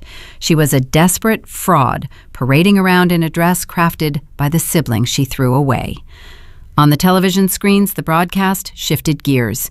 The network cut away from the news desk, providing a live feed from backstage at the inaugural ball. The camera focused on a secondary viewing platform. The image beamed into the Little Rock Country Club, filling the enormous high-definition screens. There I was. I stood beside the First Lady, who had requested my presence for a brief introductory segment. I wore my tailored black suit, my posture straight and commanding. I did not look like the frightened teenager who boarded a Greyhound bus with empty pockets. I looked regal. I looked powerful. I looked entirely untouchable. I offered a calm, graceful wave to the camera, my expression conveying a quiet, unshakable confidence. I did not smile widely or perform for the audience. My mere existence on that stage was a definitive victory, requiring no theatrical embellishments. Back in Arkansas, Harper stared up at my towering image on the screen. The red wine dripped down her chin and stained the front of her dress. The pristine facade she spent a lifetime building lay in ruins at her feet. The wealthy patrons were no longer looking at her with admiration. Their gazes were hardening, shifting from confusion to cold, judging scrutiny. In the ruthless ecosystem of Southern high society, poverty can sometimes be forgiven, but public humiliation and blatant fraud are capital offenses. The whispers began. A low buzzing sound started in the back of the ballroom and crept forward like a slow-moving tide. The wives of the aldermen and the bank executives were piecing together the magnitude of the deception. Harper could hear them questioning her credibility, her business, and her sanity. Her breath came in short, shallow gasps. Her eyes darted frantically around the room, searching for an exit, searching for a lifeline, searching for any possible way to salvage her drowning reputation. The survival instinct of a cornered animal kicked in, overriding all logic and reason. She wiped the wine from her chin, her mind racing to construct a new narrative to spin the devastating truth into a web she could control. The fallout was just beginning, and the desperate scramble to rewrite history was about to launch her into a spectacular final spiral. The red stain on the crepe fabric mirrored the sudden death of her social standing. Harper stood in the center of the country club ballroom, surrounded by a jury of her peers. The women who had fawned over her mere moments ago now stared with eyes like shattered ice. The silence was a physical weight pressing against her chest. She needed a ladder to climb out of the abyss. She wiped the dripping liquid from her chin and forced a laugh. The sound was brittle and sharp, echoing awkwardly across the carpeted floor. "What a marvelous surprise," Harper said, her voice vibrating with raw panic. She looked directly at the hospital board chairwoman, attempting to reconstruct the illusion. "I knew my little sister possessed potential when I mentored her. I sent her to the Capitol years ago to refine her skills. We agreed to keep my financial backing quiet. I always prefer to orchestrate from behind the scenes." She offered a practiced smile, hoping the sheer audacity of the lie would bridge the gap. It failed. The ecosystem of Southern high society operates on a currency of whispered truths and long memories. The chairwoman tilted her head, her expression hardening into a mask of polite disgust. 10 minutes ago, you claimed you had never met the designer the chairwoman noted, her tone dripping with quiet venom. You said you merely advised them over the phone. Another woman standing near the floral centerpiece leaned forward. Did you not tell the entire tennis committee that your sister ran away to join a cult, she asked. The whispers mutated into audible accusations. The memories of a decade ago surfaced rapidly. The older members recalled the sudden disappearance of the youngest Henry daughter. They remembered the rumors of a screaming match and a teenager walking down the highway with a canvas bag. They looked at the fabricated lifestyle blog on their phones and then looked at the stained, frantic woman standing before them. The math simply did not align. Harper turned toward the front row, seeking a lifeline. She looked at our parents silently, begging them to validate her story. A single nod from the patriarch could have halted the execution. Instead, my father stared intensely at his leather shoes, refusing to lift his head. My mother clutched her purse to her chest, her lips sealed tight. They saw the sinking ship and decided to stay safely on the shore. Their cowardice was the final nail. Without their vocal support, Harper's fictional empire crumbled into dust. The wealthy patrons turned their backs, returning to their tables and leaving the golden child standing alone in a puddle of spilled wine. The sun rose over Washington the next morning, illuminating a city that had fundamentally shifted beneath my feet. The studio was a hive of triumphant energy. Evelyn arrived early, carrying a tray of artisan coffee and a thick stack of printed media requests. The phone lines were ringing incessantly. Every major fashion publication and political journal wanted an exclusive interview with the architect of the emerald gown. Vogue, Vanity Fair, the New York Times. The perimeter of secrecy had dissolved, replaced by a blinding spotlight of global recognition. I sat at my drafting table, feeling a profound sense of quiet. I traced the edge of my titanium fabric shears, allowing the reality of the achievement to settle into my bones. Then my private cellular phone vibrated across the wooden desk. It was the secure number I maintained for emergencies. I picked up the device. The screen displayed 24 missed calls and dozens of unread text messages, all originating from a Little Rock area code. I tapped the voicemail icon and placed the phone on the desk, listening to the audio through the external speaker. My mother's voice filled the bright studio. It was a theatrical performance, thick with manufactured tears and heavy breathing. "Amelinda, my beautiful, brilliant girl," she sobbed, her tone dripping with artificial warmth. "We saw the broadcast. I always knew you were destined for greatness. My heart is bursting with pride. Please call your mother, sweetheart. We need to celebrate your homecoming." I listened to the recording without flinching. The cognitive dissonance was staggering. The woman who handed my sister a lighter to burn my only possessions was now claiming authorship of my success. She was trying to rewrite history, expecting me to accept the revision without question. I opened the text messages. The first was a long paragraph from my father. "Proud of you, kiddo," the message read. "Hard work always pays off. I told you that building character was important. Let us know when we can fly up to tour your operation. Love, Dad." He lacked the courage to dial the number, relying on digital text to bridge a 10-year chasm of silence. He framed his harsh exile as a deliberate character-building exercise, attempting to paint himself as a strict but loving mentor. It was a pathetic display of historical revisionism. I felt no anger reading their desperate attempts to attach themselves to my rising star. I only felt a clinical detachment. The ghosts were knocking on the door of a fortress they could not breach. I locked the screen, intending to return to my sketches. The front door of my office opened, and Evelyn walked inside. Her usual composed demeanor was fractured. Her jaw was tight, and she carried a silver tablet gripped firmly in both hands. "We have a situation," Evelyn announced, setting the device on the center of my desk. "Your family is not retreating. They are escalating." She tapped the screen, initiating a live video feed. It was the digital stream of Good Morning Arkansas, a popular local television program boasting a broad regional viewership. The camera panned across a brightly lit studio set, focusing on a pastel sofa. Sit next to the cheerful morning host was Harper. She had discarded the stained crepe dress. She wore a modest beige sweater and a simple pearl necklace, projecting an image of demure, conservative grace. Her hair was styled to look effortless, and her makeup was intentionally subtle, creating the illusion of a woman raw with emotion. The host leaned forward, offering a sympathetic smile. "The entire state is buzzing about last night's historic reveal," the host said. "We had no idea the elusive designer was a local prodigy. And you, Mrs. Collins, have a very special connection to the woman of the hour." Harper dabbed the corner of her dry eyes with a tissue. She looked directly into the camera lens, delivering a breathtaking tapestry of perjury.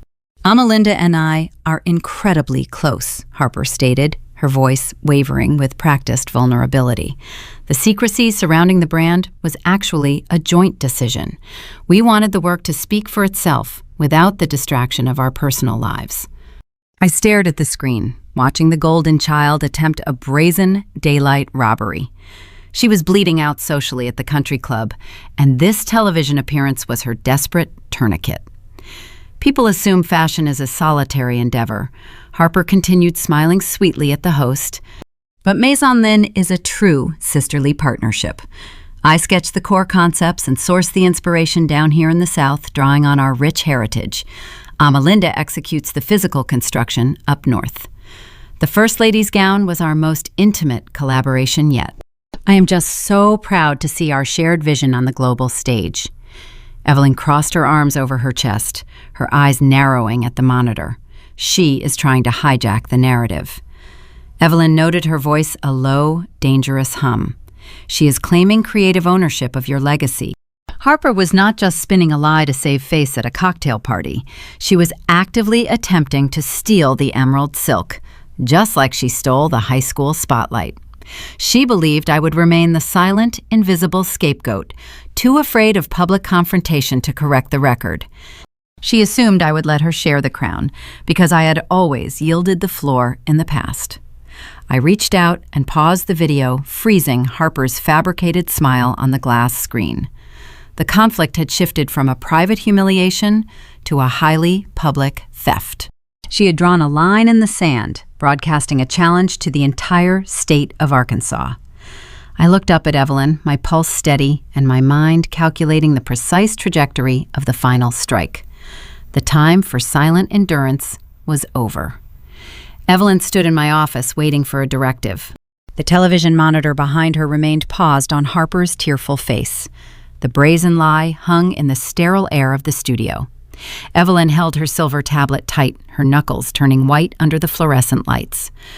She was a veteran of public relations scandals and knew the damage an unchecked rumor could inflict on a pristine brand. "We need to issue a formal cease and desist," Evelyn suggested, her voice crisp and urgent. "We can release a press statement clarifying that Maison Lin operates under sole authorship. We can threaten legal action for defamation. We cannot allow her to siphon your credibility to save her country club membership." I leaned back in my ergonomic leather chair, studying the frozen image of my sister. A predictable legal response was exactly what Harper anticipated. She wanted a public battle.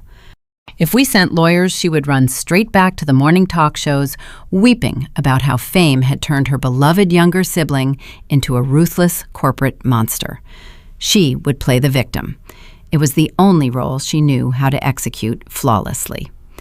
"We are not sending lawyers," I replied, keeping my tone perfectly level. A legal threat validates her delusion.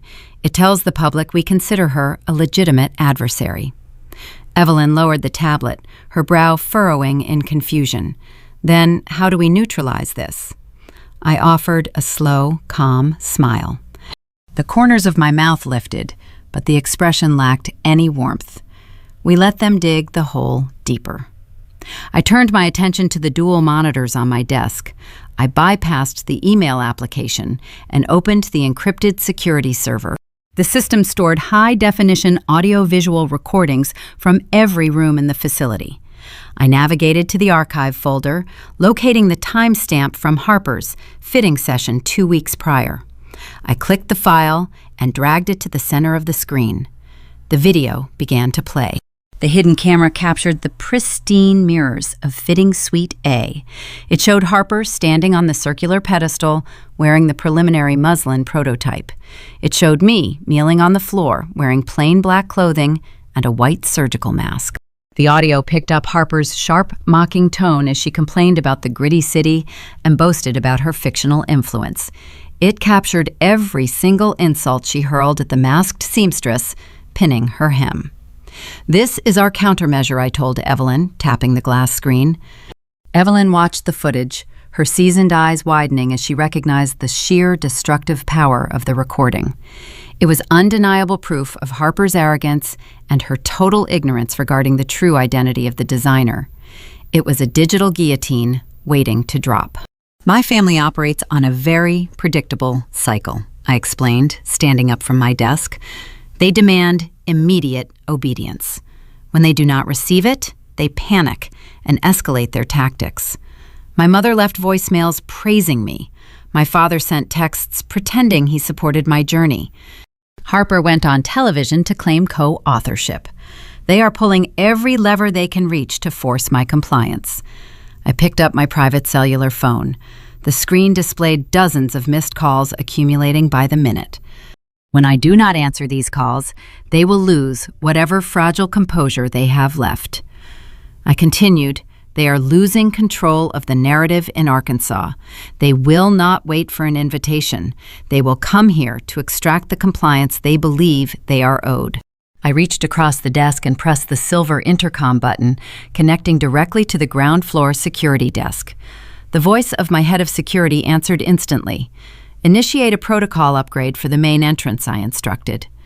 "I am anticipating 3 uninvited guests arriving from out of state. They will likely attempt to bypass the reception area. Do not block their entry. Let them through the ground floor lobby, but escort them directly up to the primary studio floor. I want them to walk into the center of the room." The security chief confirmed the directive without asking questions. I released the intercom button and turned back to Evelyn. The trap was set. Now we just had to wait for the prey to walk through the front door. The waiting period lasted less than 48 hours. The silence radiating from my end of the phone line acted as a powerful accelerant. Down in Little Rock, the country club board was demanding proof of Harper's creative partnership. The local gossips were circling her suburban estate like vultures. Desperation is a potent fuel. It drove my parents and my sister to the local airport, where they purchased 3 exorbitant last-minute tickets on a direct flight to the capital. It was mid-morning on a Thursday. The studio was humming with focused productivity. Matteo was unrolling a bolt of heavy Italian wool across the central cutting table. Several junior tailors were meticulously hand-stitching delicate beadwork onto a structured bodice. The atmosphere was a sanctuary of quiet, methodical creation. The heavy steel doors of the private elevator chimed, echoing across the polished concrete floors. The doors slid open, revealing a chaotic clash of energy. My mother, my father, and Harper stepped out of the metal carriage. They looked entirely out of place in the sleek, modern fortress. My mother wore an outdated pastel blazer. My father wore a stiff golf shirt tucked into khaki trousers. Harper wore a severe dark dress, carrying an oversized designer handbag like a weapon. A junior receptionist named Clara stood up from her desk near the entrance, holding a clipboard. "Excuse me, Clara," said her voice polite but firm. "This is a secure floor. Do you have a scheduled appointment?" My mother did not even acknowledge the young woman. She pushed right past the desk, her eyes darting frantically around the expansive room until they locked onto me. I stood at the far end of the central cutting table, holding a piece of tailor chalk. I did not drop the chalk. I did not flinch. I watched the ghosts of my childhood march across the polished floor, invading the sanctuary I built with my own bleeding hands. "Amelinda," my mother cried out, her voice pitched high and theatrical. She rushed forward, closing the distance between us with alarming speed. She threw her arms open wide, aiming for a dramatic, weeping embrace. It was a performance designed to display overwhelming maternal love, a desperate attempt to rewrite a decade of cold indifference in front of my entire staff. I took one precise step backward. Her empty arms closed around the sterile air. She stumbled slightly, her pastel blazer slipping off her shoulder. My father lingered near the elevator bank. He stood sheepishly, shifting his weight from one foot to the other. He kept his hands stuffed deep inside his trouser pockets, avoiding eye contact with the junior tailors staring at him. He was a man accustomed to wielding authority in the aisles of his hardware stores, but in this room, he was stripped of all power. Harper did not linger. She marched up right beside our mother, her jaw set in a rigid line of entitlement. The faux vulnerability she displayed on the morning talk show was gone. She was backed into a corner, and her survival instincts were flaring.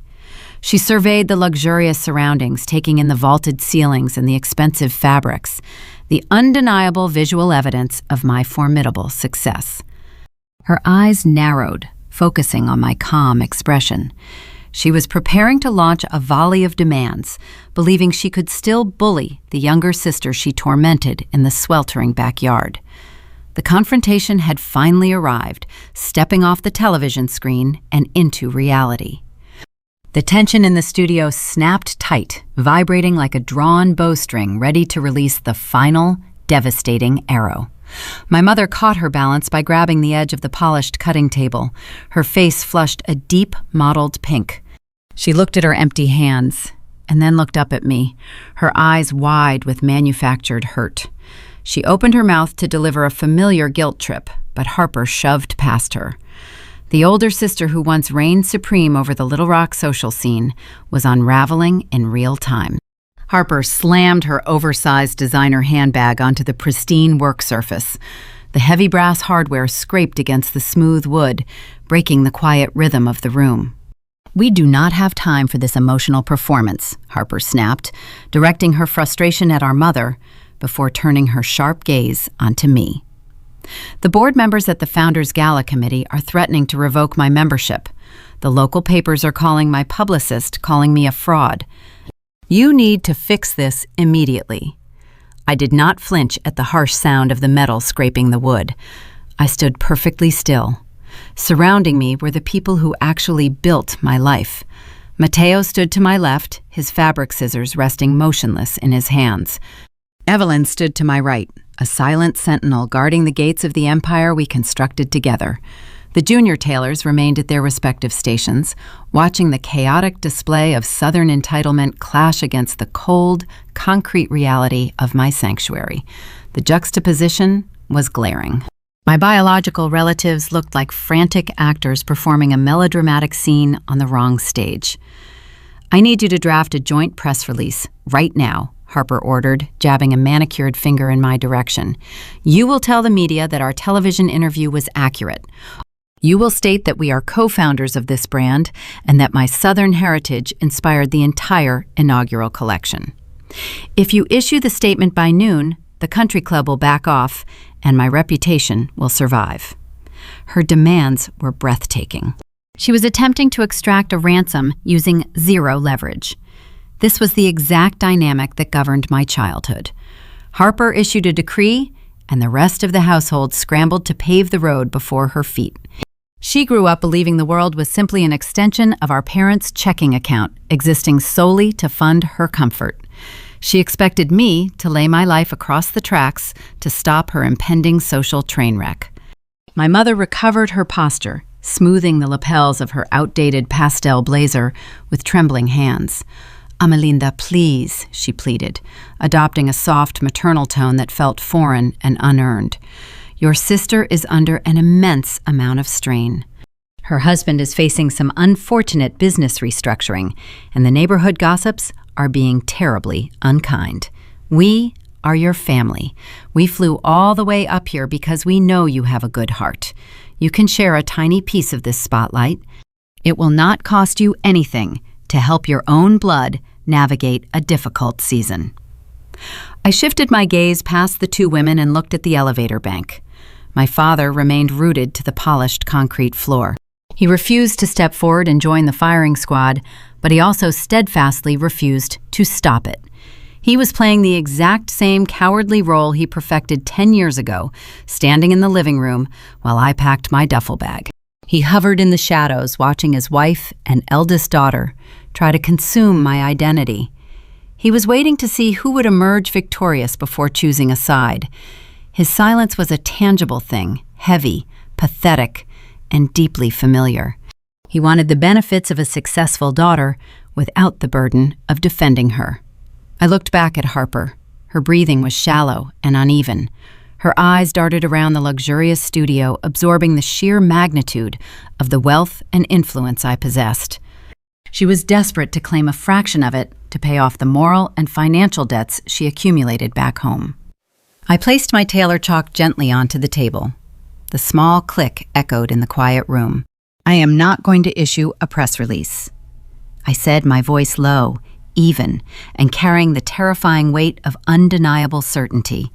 "I am not going to validate your delusion. I am not going to save your country club membership." Harper's jaw dropped. The word "no" was a foreign language she had never been forced to translate. "You owe me," she hissed, her voice rising an octave. "I am the one who told everyone about this stupid label. I wore your dress to the watch party. I generated all the local press. You would be nothing without the publicity I created." I met her rising hysteria with an eerie, unbroken calm. "You did not generate publicity, Harper," I corrected smoothly. "You generated a spectacular public humiliation for yourself. You wore a dress you purchased with our parents' credit card. You paid an exorbitant rush fee to a sister whose style you once called trashy. You bragged about a fictional partnership because your actual life is failing. You are drowning in debt, and your friends see right through the facade." "How dare you speak to your sister that way?" my mother gasped, clutching her chest. "We raised you better than this." I turned my focus to the woman who birthed me. "You did not raise me," I stated, delivering a cold, undisputed fact. "You tolerated my presence until I outshone your preferred investment." You handed her the lighter fluid. "You watched my clothes burn, and then you told me to pack a bag. You erased my existence to protect a fragile lie, and now that the lie has collapsed, you want to hide behind my shield."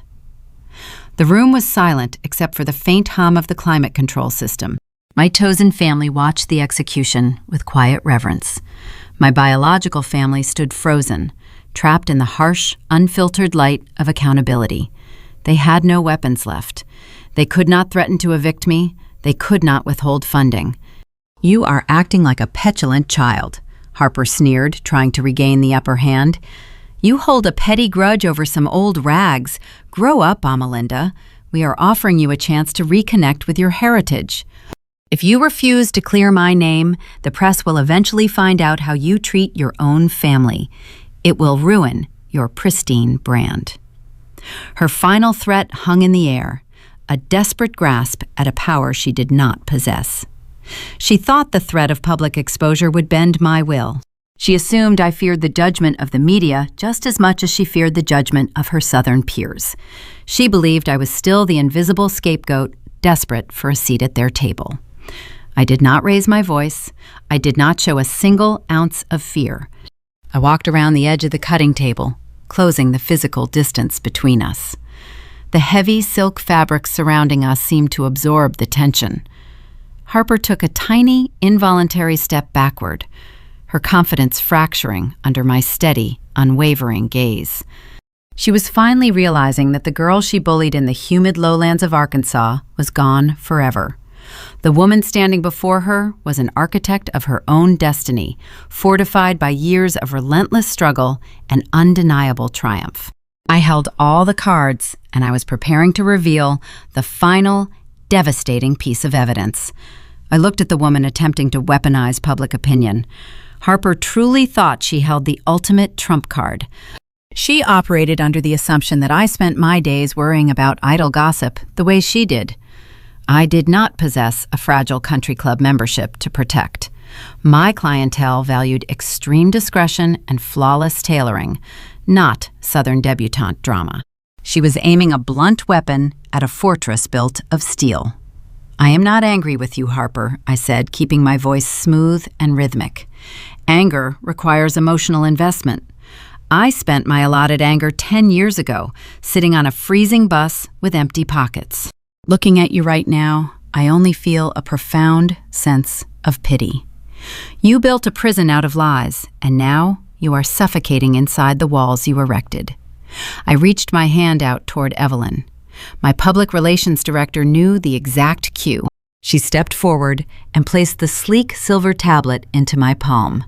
The screen was already glowing, cued to the specific encrypted security file. Harper sneered, crossing her arms tightly over her dark dress. "Do not try to psychoanalyze me," she snapped. "We are here to fix a public relations crisis." "You are correct," I replied, tapping the play icon on the glass screen. "We are dealing with a crisis. But the crisis is entirely yours." I turned the tablet around so the high-definition display faced the 3 uninvited guests. I maximized the volume button. The crystal-clear audio from fitting Suite A filled the expansive studio, echoing off the concrete walls and the high ceilings. The video showed Harper standing on the circular pedestal, wearing the muslin prototype. It showed the masked fitter kneeling on the floor, pinning the hemline. The studio speakers projected Harper's toxic voice across the room. She complained about the gritty city. She called the local traffic trashy. She bragged about discovering the label and influencing Capitol Hill. Most damning of all, she directed a barrage of condescending insults at the silent seamstress working at her feet, treating the employee like an inconvenient piece of furniture. My mother gasped, lifting a hand to cover her mouth. She recognized her eldest daughter's signature cruelty, but seeing it documented on a secure surveillance feed stripped away any plausible deniability. The ugly reality of her golden child was playing in high definition. Harper watched the footage, her initial confusion rapidly transforming into sheer terror. She stared at the masked seamstress on the screen. She looked at the severe bun, the plain black clothing, and the focused posture. Then her eyes darted to me, recognizing the identical physical dimensions. The horrifying realization struck her like a physical blow. The lowly servant she berated for an hour was the elusive genius she was currently trying to claim as a creative partner. I paused the recording right as her digital voice insulted the staff. "I was the fitter, holding the pins," I clarified, letting the truth settle over them. "I listened to every single delusion you spun. I listened to you boast about your fake connections while you charged a $15,000 priority fee to our parents' platinum credit card." The color vanished from Harper's face. Her arrogant posture collapsed. She looked like a hollow shell standing under the fluorescent lights. "You have a choice to make," I told her, setting the tablet down on the pristine cutting table. "You can turn around, walk back into that elevator, and return to Arkansas. You will never contact this atelier or my staff again. You will accept the social consequences of your own deception. If you choose to leave quietly, I will keep this digital file archived in my private server." I leaned forward, resting my hands on the smooth wood. "But if you speak to the press, if you attempt to launch a smear campaign, if you mention the name Maison Lin to a single soul, I will email this high-definition footage directly to the executive board of your country club. I will send it to the producers at Good Morning Arkansas. I will forward it to every society reporter in Little Rock. Let us see how much your peers value your Southern charm when they watch you verbally abuse a working professional." The checkmate was flawless. Harper shrank inward. Her shoulders slumped and her gaze dropped to the floor. The weapon she tried to wield against me was turned back on her, rendering her entirely powerless. She had no moves left on the board. The threat of total social annihilation paralyzed her tongue. At that precise moment, my father finally decided to join the confrontation. He stepped away from the elevator bank, clearing his throat to signal his entry. He squared his shoulders, attempting to project the dominant aura of a regional retail manager handling a difficult vendor. He assumed his biological title still carried weight in my domain. He thought he could apply a corporate bandage to a fatal family wound. "Now, Amelinda, let us all take a breath." He began, his tone coated in a thick, patronizing layer of faux diplomacy. "There is no need for blackmail. We are a family. We can negotiate a reasonable settlement that protects everyone's interests. I understand you feel slighted by the past, but business is business. Let me handle the public relations strategy. I have decades of experience managing corporate reputations." He was trying to usurp my authority. He wanted to insert himself as the patriarch, the wise mediator stepping in to rescue his hysterical women. 10 years ago, his booming voice paralyzed me. Today, it sounded remarkably hollow, like an echo from a forgotten era. I did not yell. I did not interrupt him. I walked slowly toward my private desk near the large glass windows. The sunlight poured over the polished surface. I opened the top drawer and retrieved a slim, leather-bound ledger.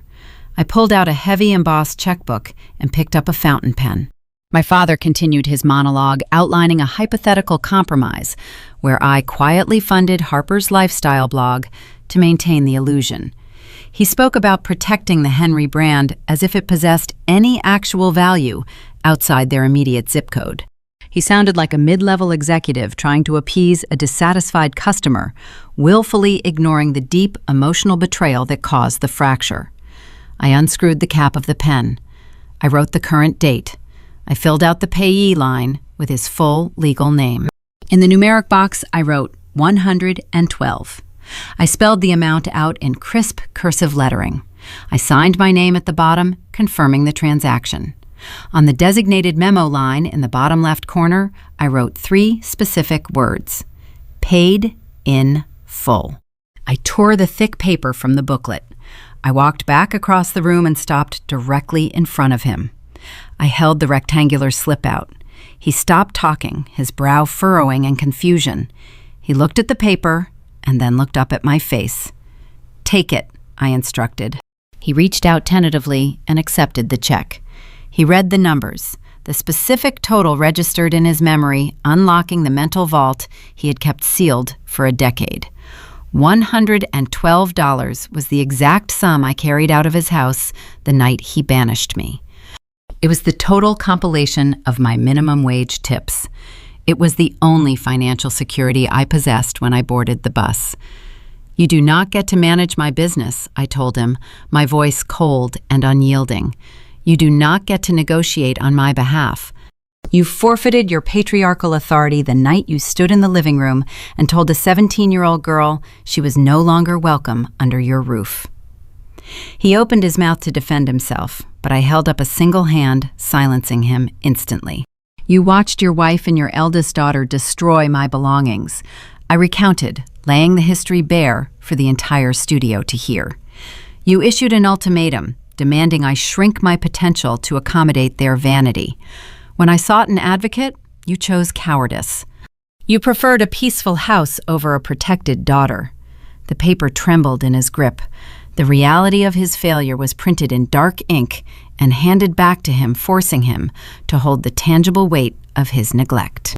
"I built this empire from nothing," I stated, sweeping my gaze across the massive studio, the expensive textiles, and the loyal staff standing behind me. I survived the freezing rain. I scrubbed floors.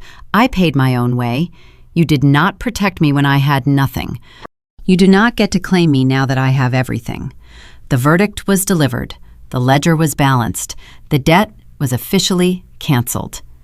My father stared at the check, his eyes filling with a sudden, profound grief. The armor of his business persona dissolved, leaving behind an aging man who realized the true cost of his passivity. He finally understood that the daughter standing before him was a sovereign entity, entirely separate from his bloodline and permanently outside his jurisdiction. He could not buy his way back into my life. I did not wait for a response or a rebuttal. The transaction was finished. I raised my right hand and offered a brief, subtle nod to my head of security standing near the lobby entrance. 2 towering guards stepped forward in perfect synchronization. They approached the 3 uninvited guests moving with silent, undeniable authority. They did not touch them, but their sheer physical presence created an impenetrable wall. They guided the intruders toward the heavy steel doors of the private elevator. My mother tried to speak, her mouth opening and closing like a fish pulled from the water. The sterile environment absorbed her protests before they could form into coherent words. She looked around the room, searching for a sympathetic face among my staff, but she found only hard, unyielding stares. Harper turned on her heel, her face a mask of pale, terrified defeat. She clutched her oversized designer handbag to her side, walking briskly to escape the judging eyes of the junior tailors. The arrogant swagger she brought into the building had evaporated, leaving behind a fragile, disgraced shell. My father was the last to turn around. He held the handwritten check in his trembling fingers, staring at the dark ink. As the security guards ushered him toward the metal carriage, the rigid posture he maintained for his entire adult life finally collapsed. His shoulders rounded forward and his chest heaved. A single tear escaped the corner of his eye, trailing down his weathered cheek, followed quickly by another. He wept right there on the polished concrete floor, mourning the daughter he threw away. He was finally experiencing the profound, agonizing regret he earned 10 years ago. Tears are just salt water when they arrive a decade past the expiration date. He realized the exact magnitude of what his cowardice cost him. The elevator doors slid shut, sealing the weeping patriarch, the silent mother, and the disgraced golden child inside the metal box. The mechanical hum faded, sending them back down to the ground level and out of my reality forever. The fallout in the humid lowlands of Little Rock was swift and unforgiving. Without the protection of a joint press release, Harper's fabricated empire imploded. The local morning show issued a polite on-air correction, distancing their network from her fraudulent claims. The host apologized to the viewers for the misinformation. The executive committee of the Founders Gala convened an emergency session the following Tuesday. They formally revoked her membership, citing conduct unbecoming of their institution. In the insular ecosystem of Southern high society, grace is rarely extended to those who get caught pretending. The women who once attended her lavish watch party stopped returning her phone calls. The invitations to charity luncheons ceased. The heavy iron gates of the country club were locked against her. Without her social currency, the precarious financial structure of her household crumbled under the weight of its own debt. Her husband's luxury car dealership entered receivership, quietly swallowed by the regional bank. The sprawling suburban estate was foreclosed upon. They retreated to a much smaller rented property on the edge of town, far away from the manicured lawns and the tennis courts. My parents were left holding the fragments of the golden child they engineered. They could no longer brag at the mahogany bar or boast during Sunday services. They retreated into their quiet brick house, drawing the heavy curtains against the whispering neighbors. They were trapped in a prison of their own design, bound to the bitter, entitled daughter they chose to protect. They invested their entire fortune and their entire reputation into a mirage, leaving them bankrupt in every sense of the word.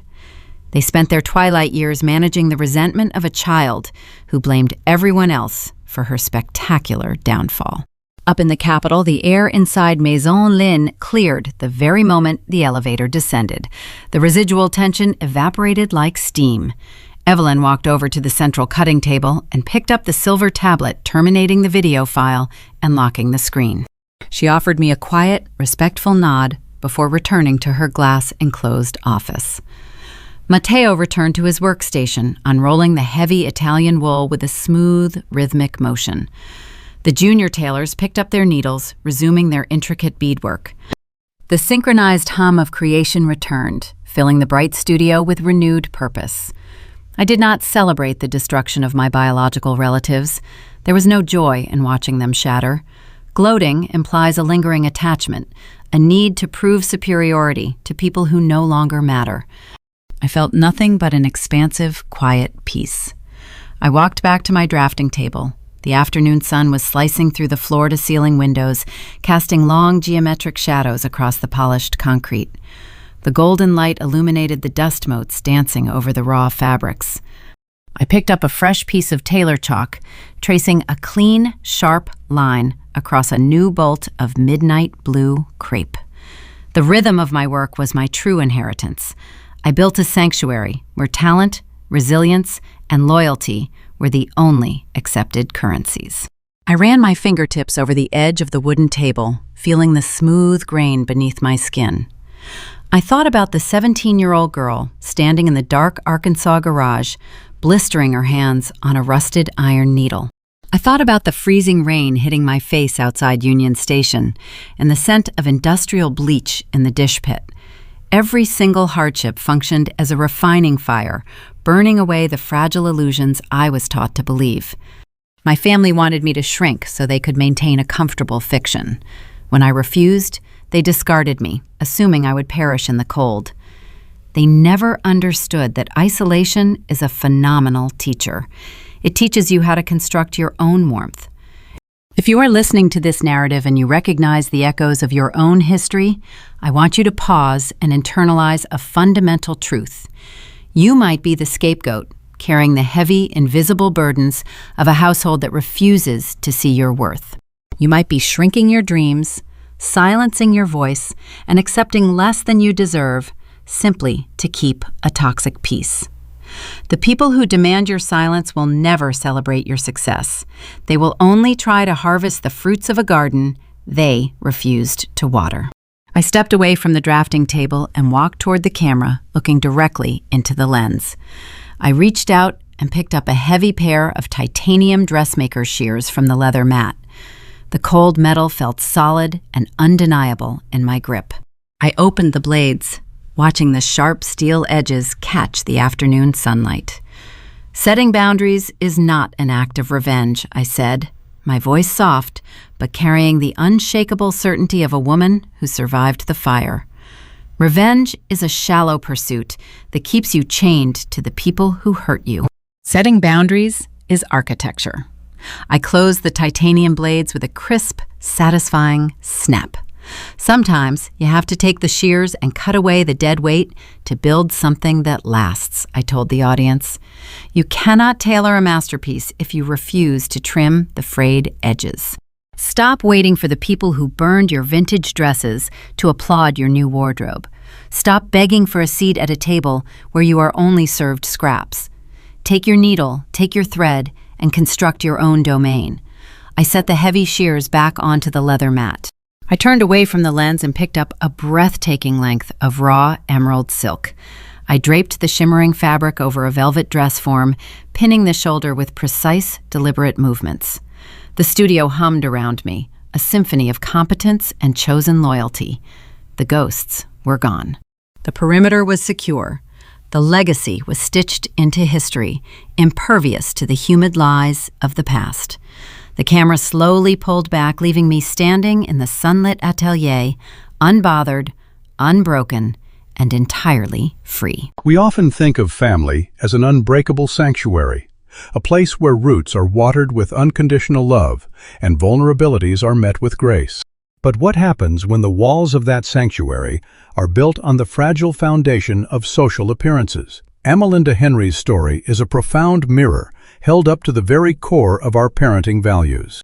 It challenges us to examine how we raise our children, how we define success, and what happens when we let vanity obscure the raw, beautiful truth of who our children really are. In the traditional American family structure, we are taught to prioritize fairness, honesty, and emotional awareness. Yet, the reality of the Henry family presents a cautionary lesson about what occurs when social image is allowed to obscure genuine love. Amelinda's parents made a devastating choice. They favored their golden child, Harper, while neglecting Amelinda. They chose to protect the superficial family image and cater to Harper's vanity, entirely ignoring the tireless efforts and unique personality of their youngest daughter. They saw Harper as an investment to advance into the upper class, viewing Amelinda merely as an obstacle. By providing unconditionally for Harper's lies, her parents did not set her up for a successful life. Instead, they created a fragile castle in the sand. This indulgent parenting left Harper incapable of true independence, ultimately steering her down a path of debt and despair. Perhaps the most haunting aspect of this dynamic is the role of the father.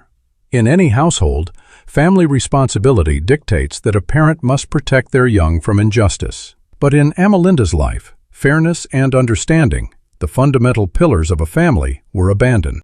The father's biggest mistake was his cowardly silence when faced with blatant injustice. He chose the path of least resistance, a decision he paid for with deep, belated regret 10 years later. This serves as a stark reminder. Our silence in the face of cruelty teaches our children more than words ever could. When we fail to defend our children, we lose the privilege of guiding them. Stripped of support, Amelinda's journey becomes a vivid testament to using profound hardship as the material for self-improvement. She demonstrated indomitable perseverance. When her clothes were burned, she did not surrender, but found a dilapidated sewing machine from a junkyard to start over. She nurtured her dream by accepting 3 jobs simultaneously, sleeping on a cold floor in D.C. But it wasn't just effort that propelled her forward. It was deep understanding and intelligence. She realized that silence is the only response that a bully cannot bend. Rather than seeking revenge through conflict, she utilized her success and compelling evidence to confront the lies. She understood the profound concept that setting boundaries isn't revenge, it's architecture. It is necessary to cut away toxic weight to build a sustainable life. As Amelinda rose to prominence, she proved that while a blood family might betray you, a new, self-chosen family can be built. She surrounded herself with people who valued respect, competence, and loyalty. This highlights a humanistic perspective. Lasting relationships must be built on morality, not just blood ties. Amelinda lived with unshakable integrity. Despite achieving success, she never used her power to arbitrarily trample on others, and resolutely refused to let toxicity infiltrate the sanctuary of her work. The collapse of virtual values in this story reflects a broader social reality where society often judges people by clothes or flaunted relationships. Harper exploited this to build a virtual empire on social media. But the law of cause and effect eventually took hold when the truth was revealed on national television. No matter how sophisticated a web of lies may be, it will crumble when confronted with real strength and integrity. In a moment of sheer ethical nobility, Amelinda returned exactly $112 to her father with a note reading, "Paid in full." This was a noble act of ethics that ended any emotional debt and affirmed her independence. We all face moments where we must choose between the comfort of an illusion and the difficult truth. If stories of resilience, complex family dynamics, and the pursuit of justice resonate with you, please subscribe and follow our channel, Sophia Told Stories. We explore the profound emotional landscapes of everyday lives, uncovering the lessons that make us better humans, better parents, and better architects of our own destinies. Amelinda's final message is a universal call to action. To have a better life, each person needs to stop waiting for validation from those who once rejected them. We must be brave enough to take the scissors of life to prune away illusory values, focusing on building genuine capabilities through perseverance and integrity. As you look at your own family, at the children seeking your approval, or at the bridges you have built or burned, ask yourself, are you nurturing a soul or protecting an image? When the fabric of your life is displayed for all to see, will it be woven with enduring threads of honesty, or will it unravel at the pull of the truth? The scissors are in your hands. What will you choose to cut away, and what will you choose to build?